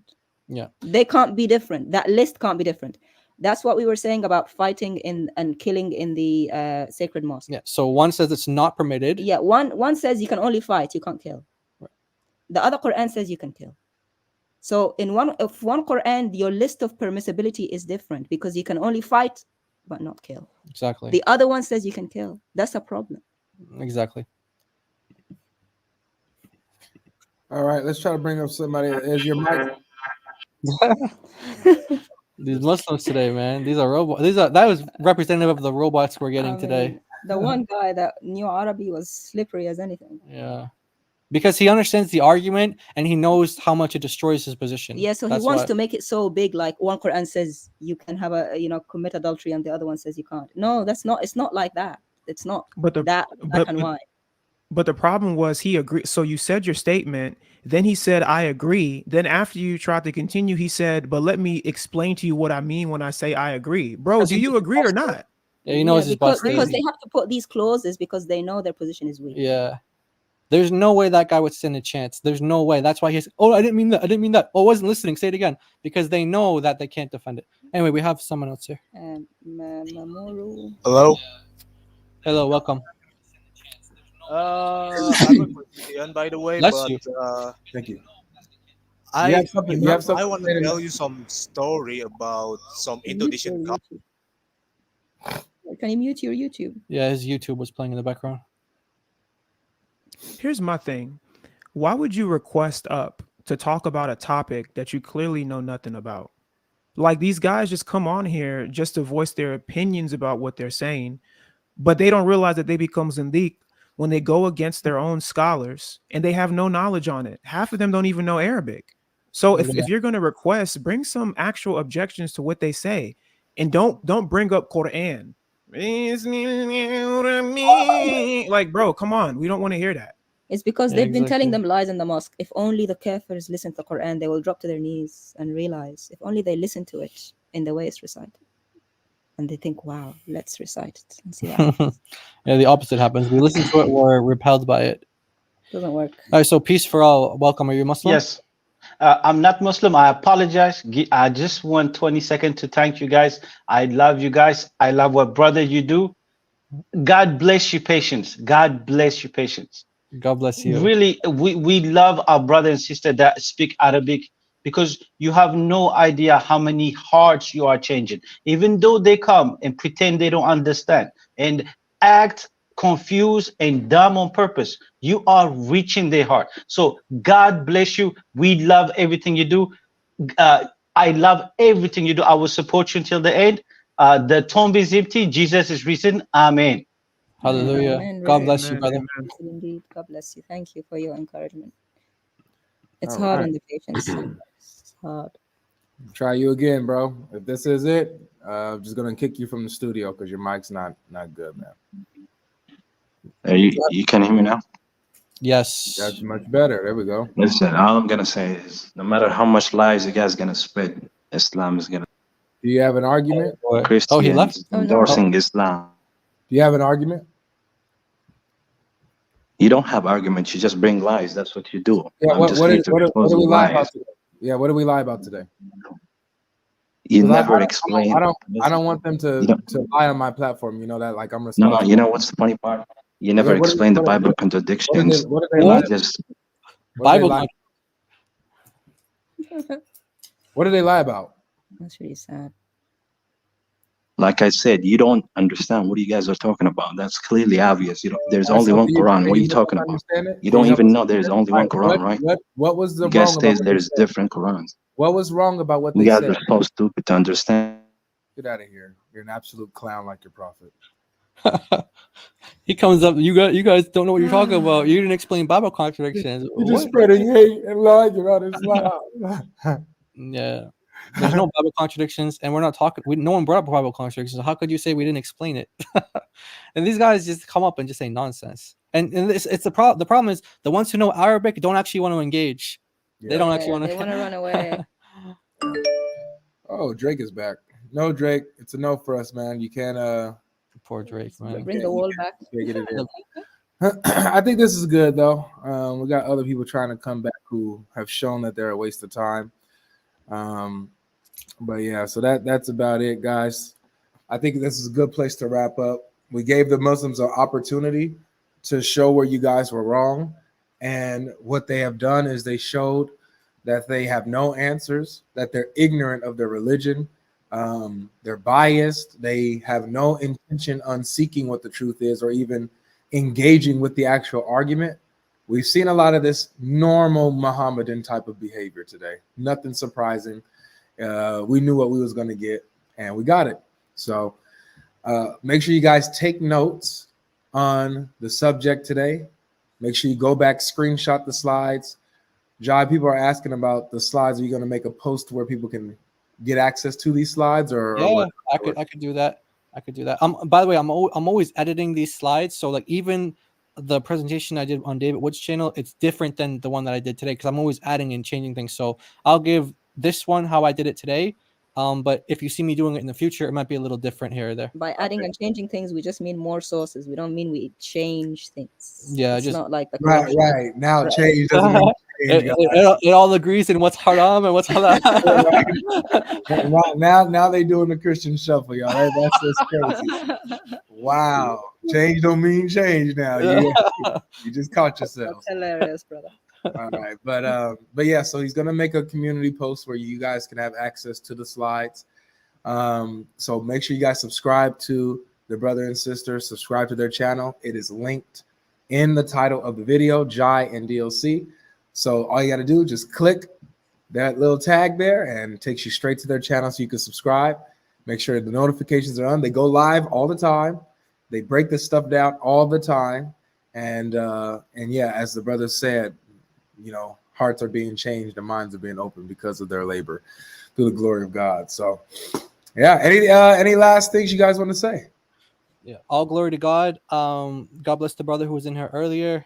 We thank you for having us on, man. We love doing streams with you. Can't wait to do the next one. We have the one that we did with Amin. We want to do that one with you too. We just go over straight contradiction after contradiction. No long lectures or anything like that. Just contradiction here, contradiction there. That could be our next one with you. Let's do it tomorrow. Yeah, tomorrow. We'll do it tomorrow. Oh wait. Because we can do the other one Saturday, right? With, yeah, that's fine. Yeah. So yeah, tomorrow works for us. Yeah. Yeah. All right. Don't forget to pray for our brother God Logic. Yes, in his engagement. And Sister Christina. Yes. And pray for us and pray for him, and that God gives him patience and strength as he deals with these Muslims day in, day out. Yes. And pray for the Muslims, each one of them that came, please. God bless you guys. God bless you all. Amen. God bless, guys.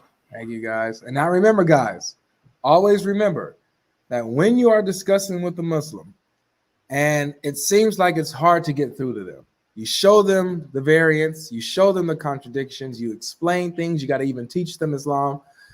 And it just seems like they're just not getting it. It's because they have a particular conviction in their heart.